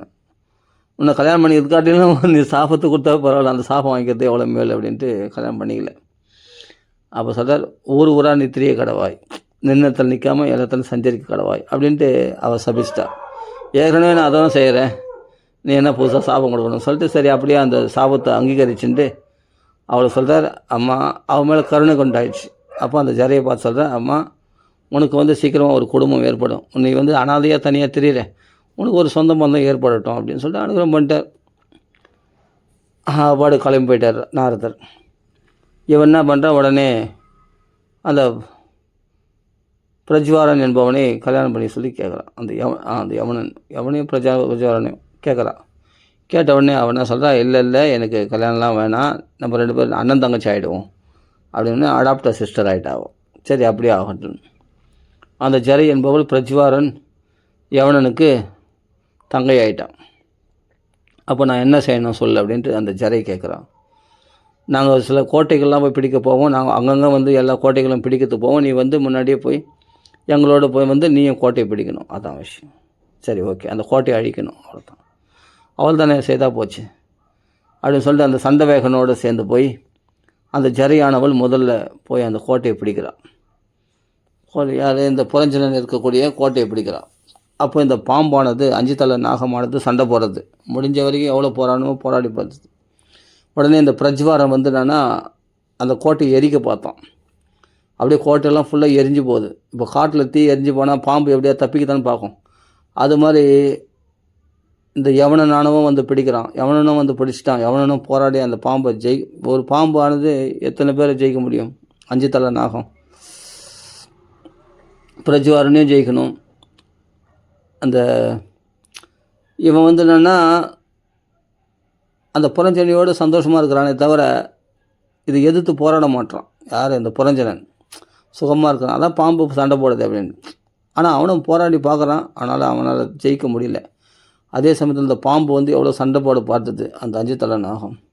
சண்டை போட்டு பார்த்தா அந்த யவனனையும் அந்த பிரஜ்வாரனையும் ஜெயிக்கவே முடியல. சண்டை வேகனையும் ஜெயிக்க முடியல. அந்த ஜரையும் ஜெயிக்க முடியல. எல்லாம் ஒன்றா சுற்று போட்டாங்க. அப்போது என்னென்னா அந்த கோட்டையை அந்த பிரஜ்வாரன் எரிக்கிறான். ஆஹா, இனிமேல் இங்கேருந்து தப்பிச்சா போதும்னு சொல்லிட்டு உடனே அந்த பாம்பு தப்பித்து விட்டது. அந்த பாம்பு தப்பித்த உடனே அந்த புறஞ்சனனை சிறைப்பிடித்து விட்டார்கள். அந்த புறஞ்சனையும் கைவிட்டு ஓடிட்டான். அவ்வளோதான், அவள் போயிட்டா. இந்த புறஞ்சனன் சிறைப்பட்டு அவனை வதம் செய்கிறார்கள். அந்த புறஞ்சனன் ஆனவன் இறந்த அந்த புறஞ்சனை நினைச்சனே உயிரை விட்டதுனால அடுத்த ஜென்மத்தில் விதர்ப்பதேசத்தினுடைய குமாரியாக அவன் பிறக்கின்றான். அதுக்கு பிறகு விதர்ப்பதேசத்து குமாரியாக பிறந்தவனே மலைத்துவஜ பாண்டியன் அவன் என்ன பண்ணால் கல்யாணம் பண்ணிக்கிறான். அந்த விதர்ப்பதேசத்து குமாரியை கல்யாணம் பண்ணிக்கிட்டு அந்த கணவனுக்கு மகாபதிவரதியாக இருந்து கொண்டு இந்த புறஞ்சனானவன் பெண்ணாக விதர்ப்பதேசத்து பெண்ணாக பிறந்து மலைத்துவஜ பாண்டியன் கல்யாணம் பண்ணிக்கிட்டு அவனுக்கு நல்ல பணிவிடை பண்ணுறான். எல்லா சேவகமும் செய்கிறான். செய்து கடைசியில் அவன் ராஜ்யத்தை திறந்து பிள்ளைகள்லாம் பெற்றுக் கொடுத்து பிள்ளைகளிடத்தில் ராஜ்யத்தை ஒப்படைச்சு அந்த மலைத்துவஜ பாண்டியன் என்ன பண்ணுறான்? போய் வனத்தில் போய் தவம் பண்ண போகிறான். தவம் பண்ண போனே இவர் போய் தவம் பண்ணி கூட பணிவிடை பண்ணுறான். பணிவிடை பண்ணும்போது திடீர்னு பார்த்தா அவர் தவத்திலேருந்து எழுந்துக்கலை. பார்த்தா பாதத்தில் சூடு இல்லை. அவர் மோட்சம் அடைந்து விட்டார். ஆஹா, தன் கணவன் இறந்து விட்டாரே என்று தெரிந்து கொண்டு அந்த மலைத்துவஜ பாண்டியனை செதில் ஏற்றி அவன் இவ்வளோ உடன்கட்டை ஏற போகிறான். உடன்கட்டை ஏற போகும்போது உடனே முன்ன மறந்ததுலாம் அபிக்ஞாதன்ற சகா அவன் வந்து பின்னாடி முதுக தட்டினான். இங்கே திரும்பிப்பார் அப்படின்னு. திரும்பிப்பாருன்னா யார் நீங்கள் அப்படின்னா, நான் தான் உன்னுடைய சகா அபிக்ஞாதன், தெரிஞ்சுக்கோ. நீ என்னை மறந்துட்டியா? நான் உன்னை ஞாபகத்தில் வச்சுருக்கேன். நீ புறஞ்சனியும் கிடையாது. நீ இதுக்கு முன்னாடி முன் ஜென்மத்தில் நீ புறஞ்சனாக இருந்த. இந்த நீ விதர்ப்பதேசத்துடைய குமாரியும் கிடையாது. இந்த மலைத்துவஜ பாண்டியனுடைய மனைவியும் கிடையாது. நீ புறஞ்சனி கிடையாது. இதுக்கு முன் ஜென்மத்தில் நீ புறஞ்சனாக இருந்த. அப்போ வந்து நான் புறஞ்சனிக்கு கணவனாக இருந்த. புறஞ்சனுடைய கணவனும் கிடையாது. நீ புறஞ்சனும் கிடையாது. நீ என்னை விட்டு பிரிஞ்சு வந்த சகா. நீ நானும் சந்தோஷமாக இருந்தோம். அதை நீ மறந்துட்டியா அப்படின்னு ஞாபகப்படுத்துகிற. எல்லாத்தையும் ஞாபகம். நத்வம் விதர்ப்பதுஹிதா நான் எம்பீர சுகர்த்தவக ந பதிஸ்துவம் புரஞ்சன்யா ருத்தோ நவமுகேயதா. இந்த 9 கோட்டைகள் உள்ள புரஞ்சனிக்கு கணவனாக ந பதிஸ்துவம் புரஞ்சன்யா, புரஞ்சனிக்கு கணவனாக இருந்தே 9 கோட்டைகள் உள்ள வாசலில் அது நீ கிடையாது. எல்லாம் என்னடா? எல்லாம் என்னுடைய மாயாஹேஷா மயா சிருஷ்டா எத் புமாம்சம் ஸ்திரியம் சதிம் மன்யசேன் ஓபம் எத்வை ஹம்சோ பஸ்யா வையோர் கதிம். நாம 2 பேரும் அம்சர்கள், பரிபூர்ணமானவர்கள். இந்த உறவுகள்லாம் என்னுடைய மாயால் சிருஷ்டிக்கப்பட்டது. நீ ஜீவாத்மா, நாம் பரமாத்மா. அதை முதல் புரிந்து கொள். அதனால் நாம் 2 பேரும் பிரியாத நண்பர்கள் நாம் அப்படின்னு சொல்கிறார். அகம் பவான சான்யஸ்தம் துவம் ஏ பாகம் விசக்ஷ்போகோ நனவு பஷ்யந்தி கவய சித்திரம் ஜாது மனாகபிகி. என்னை விட்டு நீ பிரிஞ்சிருக்காதவன், உன்னை விட்டு நான் பிரிந்திருக்கிறாதவன். நம்ம 2 பேருக்கும் அப்படிப்பட்ட ஒரு அந்யோன்யமான ஐக்கியம் உண்டாகி இருக்கிறது. ஐக்கியமாக உண்டாகிடல, ஐக்கியம். நாம் எப்பவுமே பிரியாத 2 அம்சபக்ஷிகள். நம்ம யாரும் பிரிக்க முடியாது. மகான்கள்லாம் நம்ம பிரித்து பார்க்க மாட்டார்கள் அப்படின்னு சொல்கிறார். நமக்கு 2 பேருக்கு பிரிவே கிடையாது. அகம் பவான் ந சான்யஸ்துவம். என்னை விட்டு நீ வேறில்லாதவன், வேறானவன் கிடையாது. என்னை விட்டு நீ வேறுபடாதவன். நீயே நான், நானே நீ. அதை புரிஞ்சுக்கோ அப்படின்னு சொல்கிற. என்னுடைய அம்சம்தான் நீ அப்படின்னு சொல்லி தெரிஞ்சு. மகான்கள் நமக்கு பேதம் பார்க்க மாட்டாங்க அப்படின்னு சொல்கிறார். திதாபூதம் அபேக்ஷேதே ததைவாந்தரகமாவயோஹோ. சரி. ஏவம் ச மானசோ ஹம்சேன பிரதிபோதிதா ஸ்வஸ்தஸ்தத்து வியபிச்சாரேன நஷ்டமாபு புனஸ்பிருதி.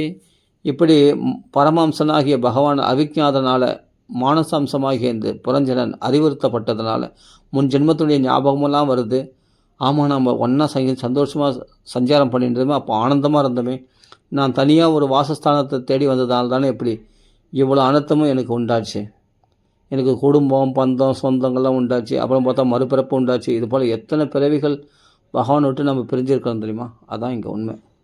அப்போ பரமாத்மா தான் அந்த அவிஜாதன், ஜீவாத்மா தான் இந்த புரஞ்சனன். இது புரஞ்சனி என்ற புத்தியோடு செஞ்சது. இது நான் அப்புறம் அப்போ இந்த சொல்கிறார், இதெல்லாம் ஸ்வஸ்தஸ்தத்து வியபிச்சாரணன் நஷ்டமாப புனஸ்மிருதி. மறுபடியும் முன் ஜென்மம் ஞாபகம் வந்த உடனே ஆஹா, அவிஜாதனை புரிந்து கொண்டு நண்பா உன்னை நான் மறந்துட்டேனே, நான் இப்படி சம்சாரத்தில் விழுந்துட்டேனே அப்படின்னு. புரஞ்சனி கிடையாது, மலையத்துவஜ பாண்டியனுடைய மனைவியும் கிடையாது அப்படின்றத புரிஞ்சுக்கிட்டு தன் சொரூபத்தை தான் உணர்ந்தான் அந்த புரஞ்சனன். அவருக்கு பர்ஹிஷ்மன் ஏதத் அத்தியாத்மம் பாரோக்ஷேன பிரதர்ஷிதம் எத் பரோக்ஷ பிரியோ தேவோ பகவான் விஸ்வபாவனா. இது ஏதோ ஒரு கதைன்னு கேட்டுன்னு வந்துருக்கான் பிராச்சீன பர்கஸ். ஏதோ ஒரு கதை சொல்கிறார் நாரதன் கேட்டுன்னு வந்திருக்கான். அப்பா, பகவான் மறைந்து உரிவதில் பிரியமுள்ளவன், அதனால் உனக்கு மறைமுகமாக இந்த அத்தியாத்ம வித்தை இது அத்தியாத்ம கதை இது.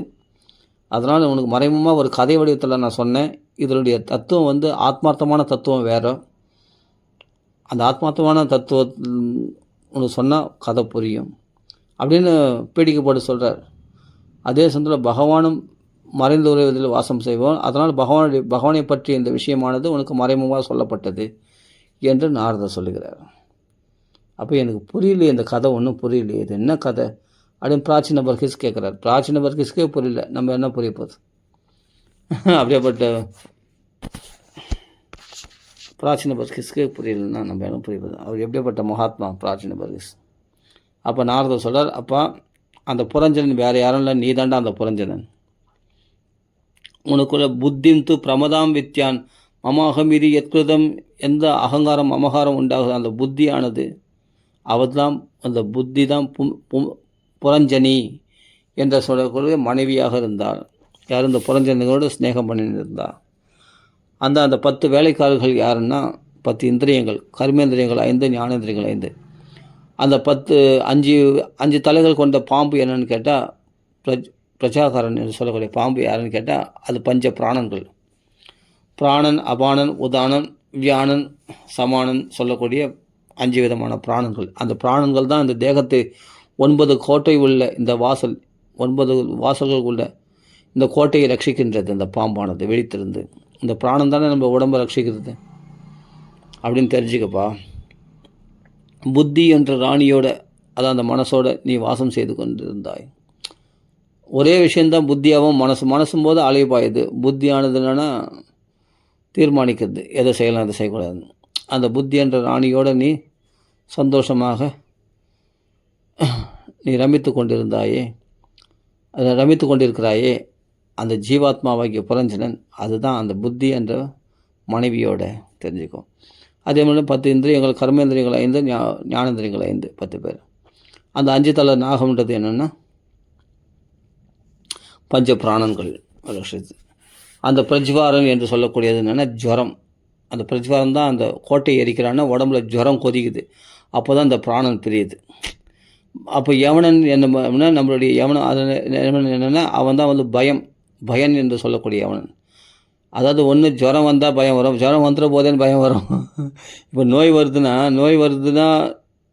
நோய் வர்றது இருக்கட்டும், நோய் வந்துட போதேன்னு பயம் வர்றதுனாலே நோய் வந்துடுது. அந்த பயம்தான் நோய் அதிகரிக்க செய்தான். அதான் அவன் 2 பேரும் அண்ணன் தம்பி. அதான் சொல்கிற பிரஜ்வாரனும் இந்த யவனனும் அண்ணன் தம்பி. சண்டை வேகம் சொன்னமேன, சண்டை வேகம்னா தடுக்கப்பட முடியாத வேகம் உடையது தான் காலன். அந்த காலம் தான் நம்ம மரணத்தின் வடிவத்தில் வருது. அந்த காலமானது நம்ம வாய்ஸை குறைச்சிட்டு வருது இல்லையா, அந்த காலம்தான் சண்டை வேகம்னு பேர். அவனோட சேர்ந்து தான் அந்த கூட்டுக்காலவாடிகள் எல்லாம் ஒன்றா சேர்ந்து ஜரை எனவல் அடாப்டோ சிஸ்டர். ஜரைன்றது மூப்பு, நம்மளுக்கு வயோதிக நிலை வருது. நிறைத்தறி மூப்பு அப்படின்னு சொல்கிறேன் இல்லையா, பல்லு கொட்டி போகுது, கண்ணு மந்தமாயிடுது, கண்ணு இருண்டு போகுது, காது மந்தமாயிடுது, உடம்புல தோல் சுருங்கிடுது, முட்டி கால் தட்டுறது, நோய்கள் நெருங்குது, அல்பாகார அல்பச்சேஷ்டிதா, இதெல்லாம் ஜரையினால் வர்றது தானே. நிறைய சாப்பிட முடியல, ஜீரணமாக வருது, சாப்பிட்டா வாந்தியாக வந்துடுது, கபம் கட்டிக்குது, கோழை கட்டிக்குது, இதெல்லாம் சொல்கிறேன் இல்லையா. சம்ருத்த நாடிகா, நாடிகள்லாம் இதெல்லாம் ஜரையினால் முதுமையினால் வரக்கூடிய வியாதிகள், எதிர்ப்பு சக்தி இல்லாமல். அப்போ ஜரையானது முற்றுகை எடுக்கிறது, முதுமையானது முற்றுகை எடுக்கிறது. அதே மாதிரி ஜுரம் மட்டும் இல்லை, பிரஜ்வாரன்றது ஜுரம் மட்டும் இல்லை, நோய்கள் ஜுரம் முதலிய நோய்கள் இவைகள்லாம் தாக்குறது. யமனன் பயத்தை உண்டாக்குறது, மனசு கவலையில் வந்தது. இதெல்லாம் தான்ப்பா இவர்கள் இந்த கோட்டைக்கு முற்றுகை இருந்ததுக்கு அர்த்தம் என்னென்னா இதெல்லாம் தான். இந்த ஜரை, நோய்கள், பயம், அதே சமயத்தில் காலன், மரணம், இவைகள்லாம் முற்றுகையிட்டு இந்த கோட்டையை அபகரிக்கிறார்கள். அப்போது இந்த கோட்டையை விட்டு, இந்த உடலை விட்டு அவன் வேறொரு உடலை எடுக்கின்றான். இது 2 பார்ட்டாக வருது. முதல் பார்ட் என்னென்னா பந்தம் எப்படி உண்டாகுதுன்னு, 2வது பார்ட் என்னென்னா பந்தம் எப்படி விலகுதுன்னு. மலையத்வஜ பாண்டியனை கல்யாணம் பண்ணிக்கிறேன்னு சொல்கிறதுனா சத்சங்கத்தில் போய் ஜாயின் பண்ணுறது.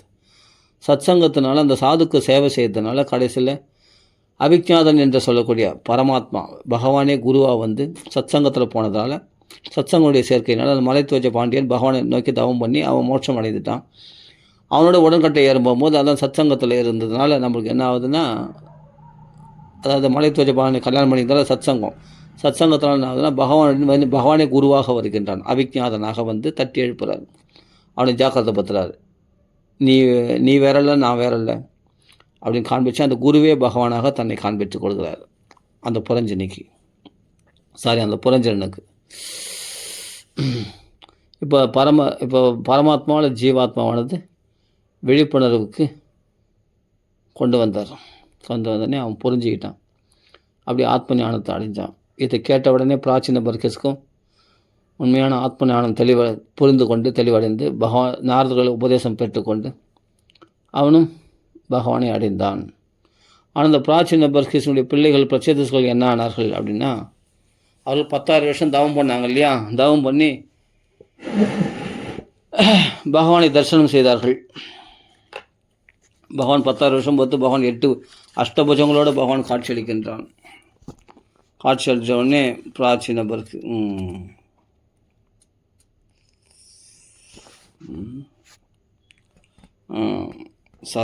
பிரச்சேதஸ்கள் என்ன பண்ணுறாங்க, உடனே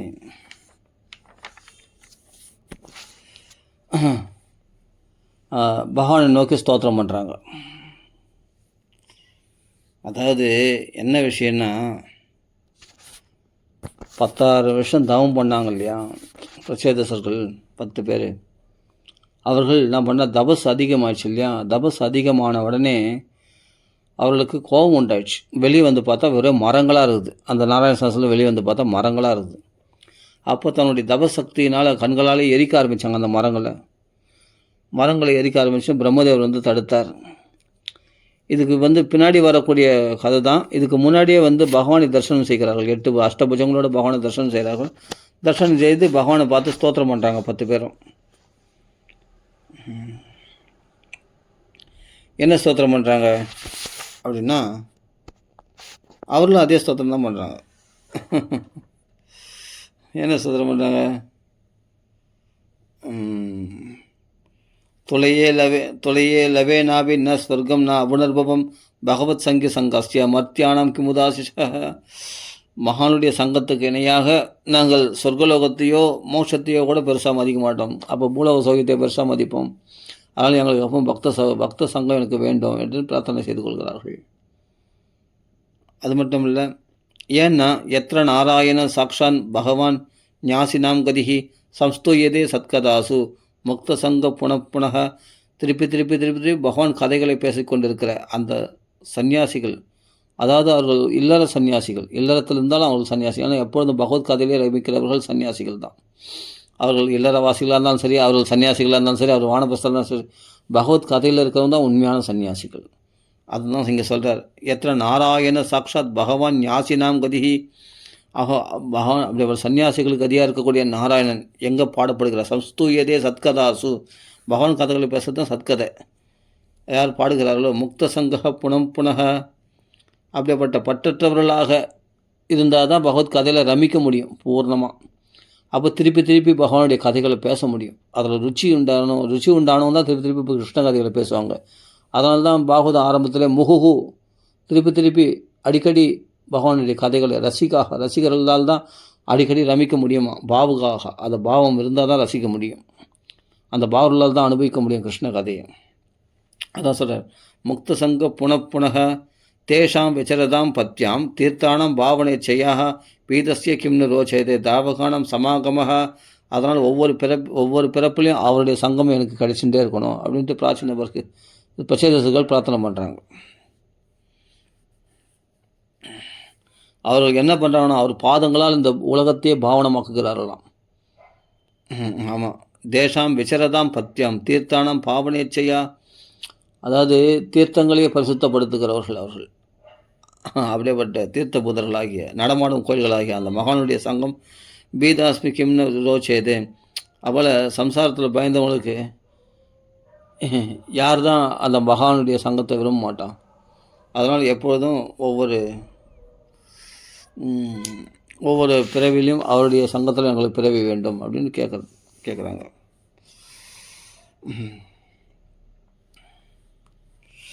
சம்சார பயம் ஏற்பட்டவங்களுக்கு யார் தான்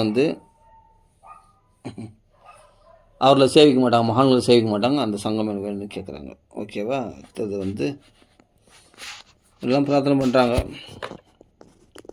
பிரார்த்தனை பண்ணவொடனே பகவான் அனுகிரகம் பண்ணுறார். என்ன சொல்கிறார் பகவான்னா, அப்பா நீங்கள் என்ன பண்ணுறீங்க, இல்லறத்தை நீங்கள் போய் உங்களுக்கு மாரிஷா என்ற பெண்ணை திருமணம் செய்து கொண்டு நீங்கள் இல்லறம் நடத்துங்கள், இஷ்டமான போகங்கள்லாம் அனுபவிங்க, சௌக்கியமான ராஜ்யத்தை ஆண்டு கொண்டிருங்கள். ஆண்டு கொண்டு 10 லட்சம் வருஷம் பொறுத்து நீங்கள் 10 லட்சம் வருஷம் நல்லா அந்த பூம சௌக்கியங்களை சொர்க்கலோக சௌக்கியங்களை எல்லாத்தையும் அனுபவிச்சுட்டு மாரிஷான்ற பெண்ணை கல்யாணம் பண்ணிட்டு சந்தோஷமாக வாழுங்க. அப்புறம் என்னுடைய அனுகிரகத்தினால உங்களுக்கு இந்த சௌக்கியங்கள்லாம் உங்களுக்கு கிடைக்கும், அப்புறம் நீங்கள் என்னை அடையலாம் அப்படின்னு சொல்கிறார். என்னங்க சுவாமி, எனக்கு இப்போ மோட்சம் கொடுப்போன்னு பார்த்தேன், எங்களை இப்போ நீங்கள் தான் பிரஜா சிருஷ்டிக்காக தானே நீங்கள் தவம் பண்ண வந்தீங்க, அப்புறம் அப்பாவுடைய கட்டளை அனுசரித்து தானே, பிராச்சீன பர்கேஸ் கட்டளை அனுசரித்து தானே வந்தீங்க. பிராச்சீன பர்கேஸ் எப்போன்னா அவன் கர்மடனாக இருந்தனால அவன் என்ன பண்ணான், பிரஜா சிருஷ்டிக்காக பிள்ளைகளை ஏவினான். அதே மாதிரி இவர்களும் நான் பண்ணால் பற்றுள்ளவர்களாக பிரஜா சிருஷ்டிக்காக தான் சரி பகவான் அனுகிரகத்தை பெறத்துக்காக தான் வந்தாங்க. ஆனால் இப்போ பகவத் தர்ஷனத்தினால அவங்களுக்கு மோட்சத்துக்கு ஆசை உண்டாயிடுச்சு. ஆனாலும் பகவான் சொல்கிறான், இல்லை நீங்கள் பூமியில் உள்ள சௌக்கியங்களாம் பௌமான் போக்ஷத போகான் பை திவ்யாம்ச்சா அனுக்கிரகான் மகம அதமைய அனபாயின்யா பக்தியா பக்வ குணாஷயாக திவ்யவர்ஷ சகர்ஷாணம் சகர்ஷ மகதோஜச பௌமான் போக்ஷத போகான் பை திவ்யாம்ச்சா அனுகிரகான் மம. என்னுடைய அனுகிரகத்தினால சகல போக்கியங்களை நீ அனுபவிங்க. 10 லட்சம் வருஷம் நீங்கள் ராஜ்யத்தை ஆண்டு இந்த பூமியுடைய சௌக்கியங்களை சொர்க்கலோக சௌக்கியங்களை எல்லாமே நீங்கள் அனுபவிச்சுன்னு இருப்பீங்க. இந்த பூமியுடைய சௌக்கியங்கள்லாம் நீங்கள் அனுபவிச்சுன்னு இருப்பீங்க. அனுபவிச்சுட்டு அதுக்கு பிறகு என்னை அடையுங்கள் என்று சொல்கிறார். சுவாமி, இது போல் கிரகத்தில் நாங்கள் பிரவேசித்தா எங்களுக்கு கிரகத்தில் பந்தம் ஏற்பட்டுறாதான். பந்தம் ஏற்படாது என்னுடைய அனுகிரகத்தினால அப்படின்ட்டு பகவான் கேரண்டி கொடுக்குறார். கிரகேஷ்வாபிஷதாம் சாபி பும்சாம் குஷலகர்மனாம் மத்வார்த்தா யாதயாமானம் ந பந்தாய கிரகாமதாக. அதனால் என்னுடைய அனுகிரகத்தினால் உங்களுக்கு பந்தம் ஏற்படாது. இந்த 10 லட்சம் வருஷத்தில் நீங்கள் இல்லறத்தில் இருந்தாலும் உங்களுக்கு பந்தம் ஏற்படாது, என்னுடைய கதைகளே ரமிப்பீர்கள், சந்தோஷமாக போயிட்டு வாங்க அப்படின்னு சொல்கிறார், அனுகிரகம் பண்ணுறார். அதுக்கு பிறகு இவர்கள் பகவான் தரிசனம் பண்ணி அப்புறம் பகவான் மறைஞ்சிட்ட பிறகு இந்த பிரசேதர்கள் என்ன பண்ணாங்க, எழுந்து வெளியே பார்த்தா ஒரே மரங்களாக இருக்குது. அப்போ தான் தன்னுடைய தபசக்னியினால் அந்த மரங்களை எரிக்கிறார்கள். பிரம்மதேவர் தடுத்தார். பிரம்மதேவர் தடுத்தவொடனே அந்த மரங்களை எரிப்பதை நிறுத்தினார்கள். மரங்கள் நிறைய இருந்தால் தான் நல்ல மழை பெய்யும், மரங்கள்லாம் அழிக்கக்கூடாது அப்படின்னு பிரம்மதேவர் சொன்னதுனால மரங்களை எரிக்கிறதை நிறுத்தினாங்க. அப்போ அந்த மரங்களுக்கு தேவதை இருக்கு இல்லையா, அந்த மரங்களுக்கெல்லாம் ஒன்றா சேர்ந்து அந்த மரங்கள் ஒரு தேவதை இருக்கு இல்லையா, அந்த தேவதையானது ஒரு பெண்ணை கொடுத்து, மாரிஷான்ற பெண்ணை.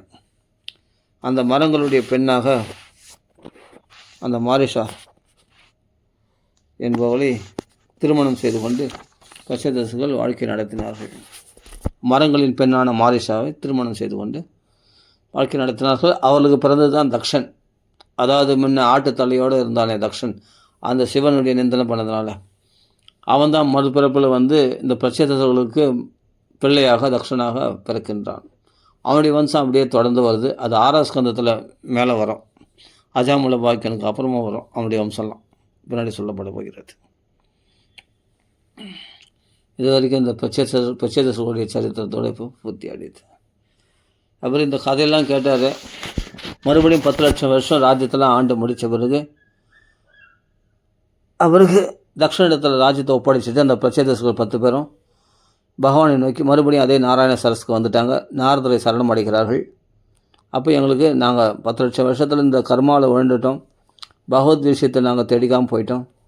எல்லாம் பகவானுடைய சித்தம் தானே, பகவானுடைய சித்தப்படி தான் நம்ம 10 லட்சம் வருஷம் ராஜ்யத்தை ஆண்டாங்க. ஆனால் பகவானை மறந்துட்டோம், மறுபடியும் எங்களுக்கு நீங்கள் தான் அனுகிரகம் பண்ணணும் அப்படின்னு நாரதர்களை பிரார்த்தனை பண்ணாங்க. அப்போ அந்த பிரச்சேதசுகளுக்கு அனுகிரகம் பண்ணுறாரு. என்ன சொல்கிறாருன்னா, அவளுக்கு உபதேசம் பண்ணுறார் நாரதர். பிரச்சேதசௌச்சுஹோ ஸ்வாகதம் தே சுரர்ஷே அத்திதிஷ்டானோ தர்ஷனம் கதः தவ சங்கிரமணம் பிரம்மன் அபயாய யதா ரவேஹே. சூரியன் போல ஒரு குருநாதர் சூரியன் போல பிரகாசிக்கக்கூடியவர். எங்களுக்கு அபயத்துக்காக எங்களுக்கு தேடி வந்திருக்கீங்க, எங்களுக்கு அனுகிரகம் பண்ணுங்கள், ஆத்ம ஞானத்தை எங்களுக்கு உபதேசம் பண்ணுங்கள் அப்படின்ட்டு அனுகிரகம் பண்ணுங்கள், உங்களுடைய உபதேசத்தினாலே நாங்கள் ஸ்ரேயஸ் அடைவோன்ட்டு பிரார்த்தனை பண்ணிக்கிறாங்க. அப்போ நாரதர் சொல்கிறார், அப்பா ஒரு மனுஷன் எது சிறந்த ஜென்மானா, எது சிறந்த கர்மா, எது சிறந்த ஆயுள் அப்படின்னா பகவானுடைய சேவையில் ஈடுபடுறது தான் சிறந்த ஜென்மா. ஒரு மனுஷனுடைய ஜென்மா சிறந்த ஜென்மானா மனுஷன் பகவானுடைய சேவையில் ஈடுபடுறது தான் உண்மையான ஜென்மா. பகவானுக்கு சேவையில் ஈடுபடுற கர்மா தான் சிறந்த கர்மா, அதுதான் சிறந்த பலனை கொடுக்கக்கூடியது. பகவத் சேவைக்காக தன் வாழ்க்கையை அர்ப்பணம் பண்ணுறது ஆயுசு தான் பிரயோஜனமான ஆயுசு. பகவானிடத்தில் மனசு செலுத்துறது தான் சிறந்த மனசு. பகவானை பற்றி பேசுறது தான் சிறந்த வாக்கு அப்படின்னு தெரிஞ்சுக்கப்பா அப்படின்னு சொல்கிறார். தத் ஜென்மதானி கர்மாணி ததா ஆயுஷ் தன்மனோவச்ச ருணாம் ஏனேக விஸ்வாத்மா சேவியதே ஹரிரீஸ்வரா. ஒரு மனுஷன் சிறந்த பிறப்பில் உயர்ந்த பிறவி எடுக்கலாம். அதாவது ஒரு மனுஷனும் பிறந்தவனுக்கு 3 பிறவி. கிம் ஜன்மபிஸ் திரிபிர்வேக சௌக்ல சாவித்ர யாக்ஞிகைஹி கர்மபீர்வா. அப்போது என்ன சொல்கிறேன்னா 3 விதமான பிறவி ஒரு மனுஷனுக்கு. என்னென்னா எத்தனை ஜென்மா, எத்தனை கர்மாக்கள், எத்தனை, அதாவது பிறந்த உடனே குழந்தை பிறக்கிறவர்கள் எல்லாமே சூத்திரனாக தான் பிறக்கிறாங்க. அவளை சுத்திகரணம் அடைகிறாங்க. முதல் பிறவி என்னென்னா முதல்ல பிறக்கிறதுனா அம்மா அப்பாவுடைய வீரியத்தினால் பிறக்கிறது முதல் பிறவி. 2வது பிறவி என்னன்னு கேட்டால் காயத்ரி உபதேசம் உபநயன சம்ஸ்காரத்தினால் 2வது பிறவி எடுக்கிறானா. 3வது பிறவி என்ன, அவன் யாகங்கள்லாம் செய்ய தகுதியுடன் ஆகும்போது 3வது பிறவி எடுக்கிறானா. இங்கே தான் அதான் சொல்ல சௌக்ல சாவித்ர யாக்ஞிகைஹி அப்படின்னு பதம் வருது. அப்போது கிம் ஜென்மபிஸ் திரிபிர் வேக சௌக்ல சாவித்ர யாக்ஞிகைஹி கர்மபீர் வா திரைய பிரக்தி பும்சாவி விபுதாயுஷா. சிறந்த ஆயுஷு சிறந்த ஞானம் எது இருந்தால் நம்ம பிரயோஜனம், பகவான் இல்லைன்னா இதெல்லாம் ஒன்றுமே பிரயோஜனம் இல்லை. இந்த 3 பிறவிகள் சுத்திகரணம் அடைஞ்சிட்டு, அதாவது அம்மா அப்பா வழியில் பிறந்த அது ஒரு பிறவி, உபநயன சம்ஸ்காரம் போது 2வது பிறவி, யாகங்கள் போது 3வது பிறவி. இந்த பிறவி எந்த பிறவினா இருக்கட்டும். அதே சமயத்தில் எத்தனை ஜென்மா எடுத்தாலும் சரி, எந்த கர்மாக்கள் இருந்தாலும் சரி, எத்தனை யாகங்கள் பண்ணாலும் சரி, எத்தனை பிறவி எடுத்தாலும் சரி, அந்த சாவித்திர எந்த பிறவி எடுத்தாலும் சரி, ஆனால் ஆத்மாவை காட்டி கொடுக்கக்கூடிய நாராயணன் இல்லைன்னு சொன்னால் இதெல்லாம் ஒன்றும் பிரயோஜனம் இல்லை அப்படின்னு நீங்கள் சொல்கிறார். ஸ்ரேயசாமபி சர்வேஷம் ஆத்மா ஹவதிர் அர்த்ததா சர்வேஷாமபி பூதானம் ஹரிராத்மா ஆத்மத பிரிய. ஆத்மாவுக்கு பிரியமாக இருக்கக்கூடிய நாராயணனை தெரிஞ்சுக்கலன்னு சொன்னால் இதெல்லாம் பிரயோஜனம் இல்லை அப்படின்னு சொல்கிறார்.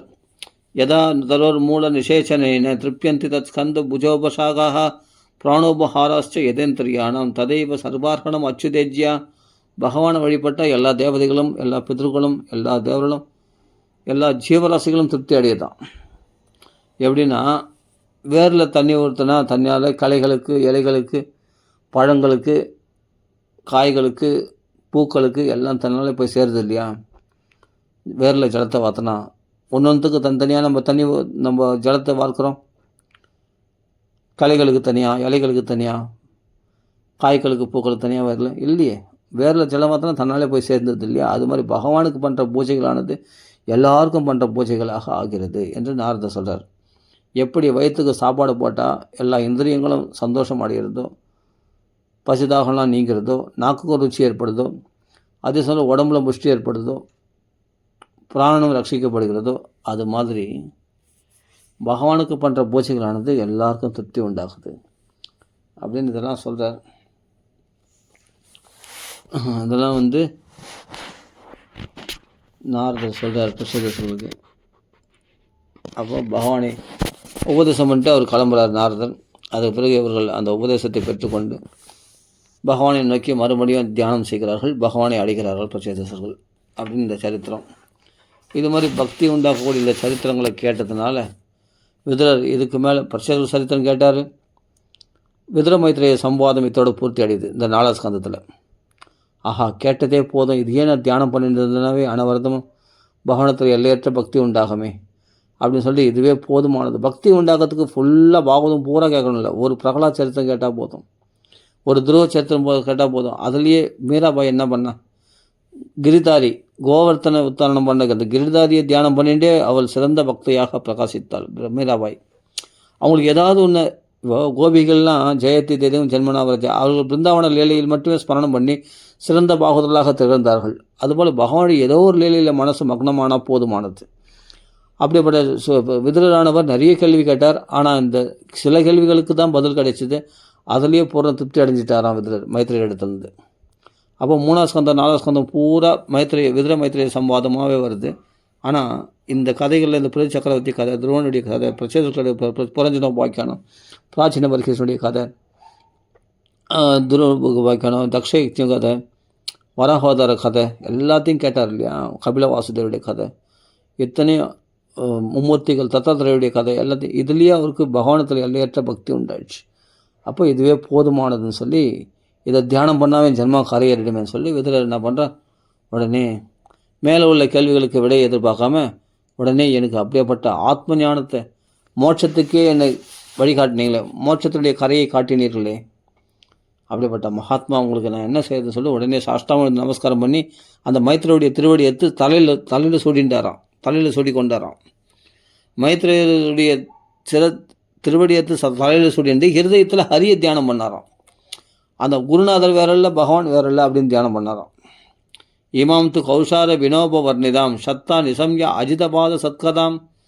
அப்படிப்பட்ட பகவானுடைய சத்கதைகளை கேட்டதுனால பூரிச்சு போய் சந்தோஷம் அடைந்து இதுவே எனக்கு போதும், எனக்கு பக்திக்கு இது என் மனசில் தரிச்சா போதும். நிறைய கேட்டு மனசு எல்லாம் மறந்து போகிறது காட்டிலும் கொஞ்சம் கேட்டாலும் மனசில் ஸ்ட்ராங்காக நின்று அதில் பக்தி மனசு உருகுதுன்னு சொன்னால் அந்த ஒன்றுத்திலே லயமானால் போதுமானது, அதுவே பக்தியை வளர்த்துக்கிட்டு போதுமானதுன்னு சொல்லி அதோட அவர் மேலே உள்ள கேள்விகளுக்கு விடையை எதிர்பார்க்காம குருநாதருடைய திருவடியத்தை தலையில் சுட்டிண்டு அவருக்கு நமஸ்காரம் பண்ணி பிரார்த்தனை பண்ணுறார். இமாம் து கௌஷார வினோபவர்ணிதாம் சத்தா நிசம்யாஜித வாத சத்கதாம் பிரவருத்த பாவோ அஸ்ரு கலாகுலோ முனேர் ததார மூர்த்னா சரணம் ஹிருதாஹரே. அவருடைய திருவடிகளை தலையில் சுட்டிட்டு ஹிருதயத்தில் ஹரியை தியானம் பண்ணிட்டு அந்த ஹரி வேறல்ல குரு வேறல்ல அப்படின்னு தியானம் பண்ணிட்டு அப்போ ஸ்தோத்திரம் பண்ணுறார். விதுர உவாச்சன் ஸோ அயமத்திய மகாயோகின் பவதா கருணாத்மனா கருணஸ்வரூபியே, கருணை கடலே, எங்களுக்கு பெரிய அனுகிரகம் பண்ணிட்டீங்களே.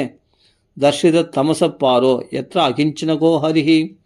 அப்படிப்பட்ட அகிஞ்சனருடைய சொத்தாக இருக்கக்கூடிய பகவானை எங்களுக்கு காட்டி கொடுத்த குருநாதா, உங்களுக்கு நான் என்ன செய்ய முடியும்?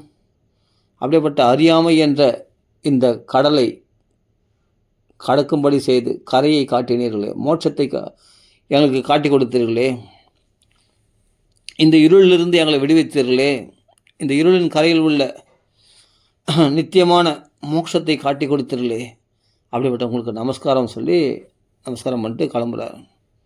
யோ அயமத்திய மகாயோகின் பவதா கருணாத்மனா தர்ஷித தமச பாரு எத்த அகிஞ்சனகோ அப்படி காட்டி கொடுத்துருக்கலன்னு சொல்லி சிரசனால் அவரை நமஸ்காரம் பண்ணிவிட்டு அப்புறம் அவர் கிளம்பி போகிறார். ஏதத்திய சுனியாத்ராஜன் ராக்தியாம் ஹரி அர்ப்பித ஆத்மனாம் ஆயுர்தனம் யசஸ்வஸ்தி கதிம் ஐஸ்வர்யம் ஆப்னுயாத்து.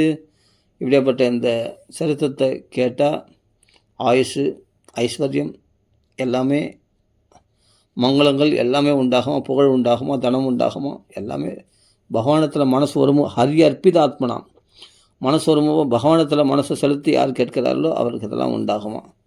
அப்படிப்பட்ட இந்த சரித்திரம், இந்த பரஞ்சினம் வாக்கியம், இந்த பிரசேத சரித்திரம்லாம் ருத்ரக்கு இதெல்லாம் கேட்டால் அவ்வளோ விசேஷம் அப்படின்னு சொல்லப்படுகிறது.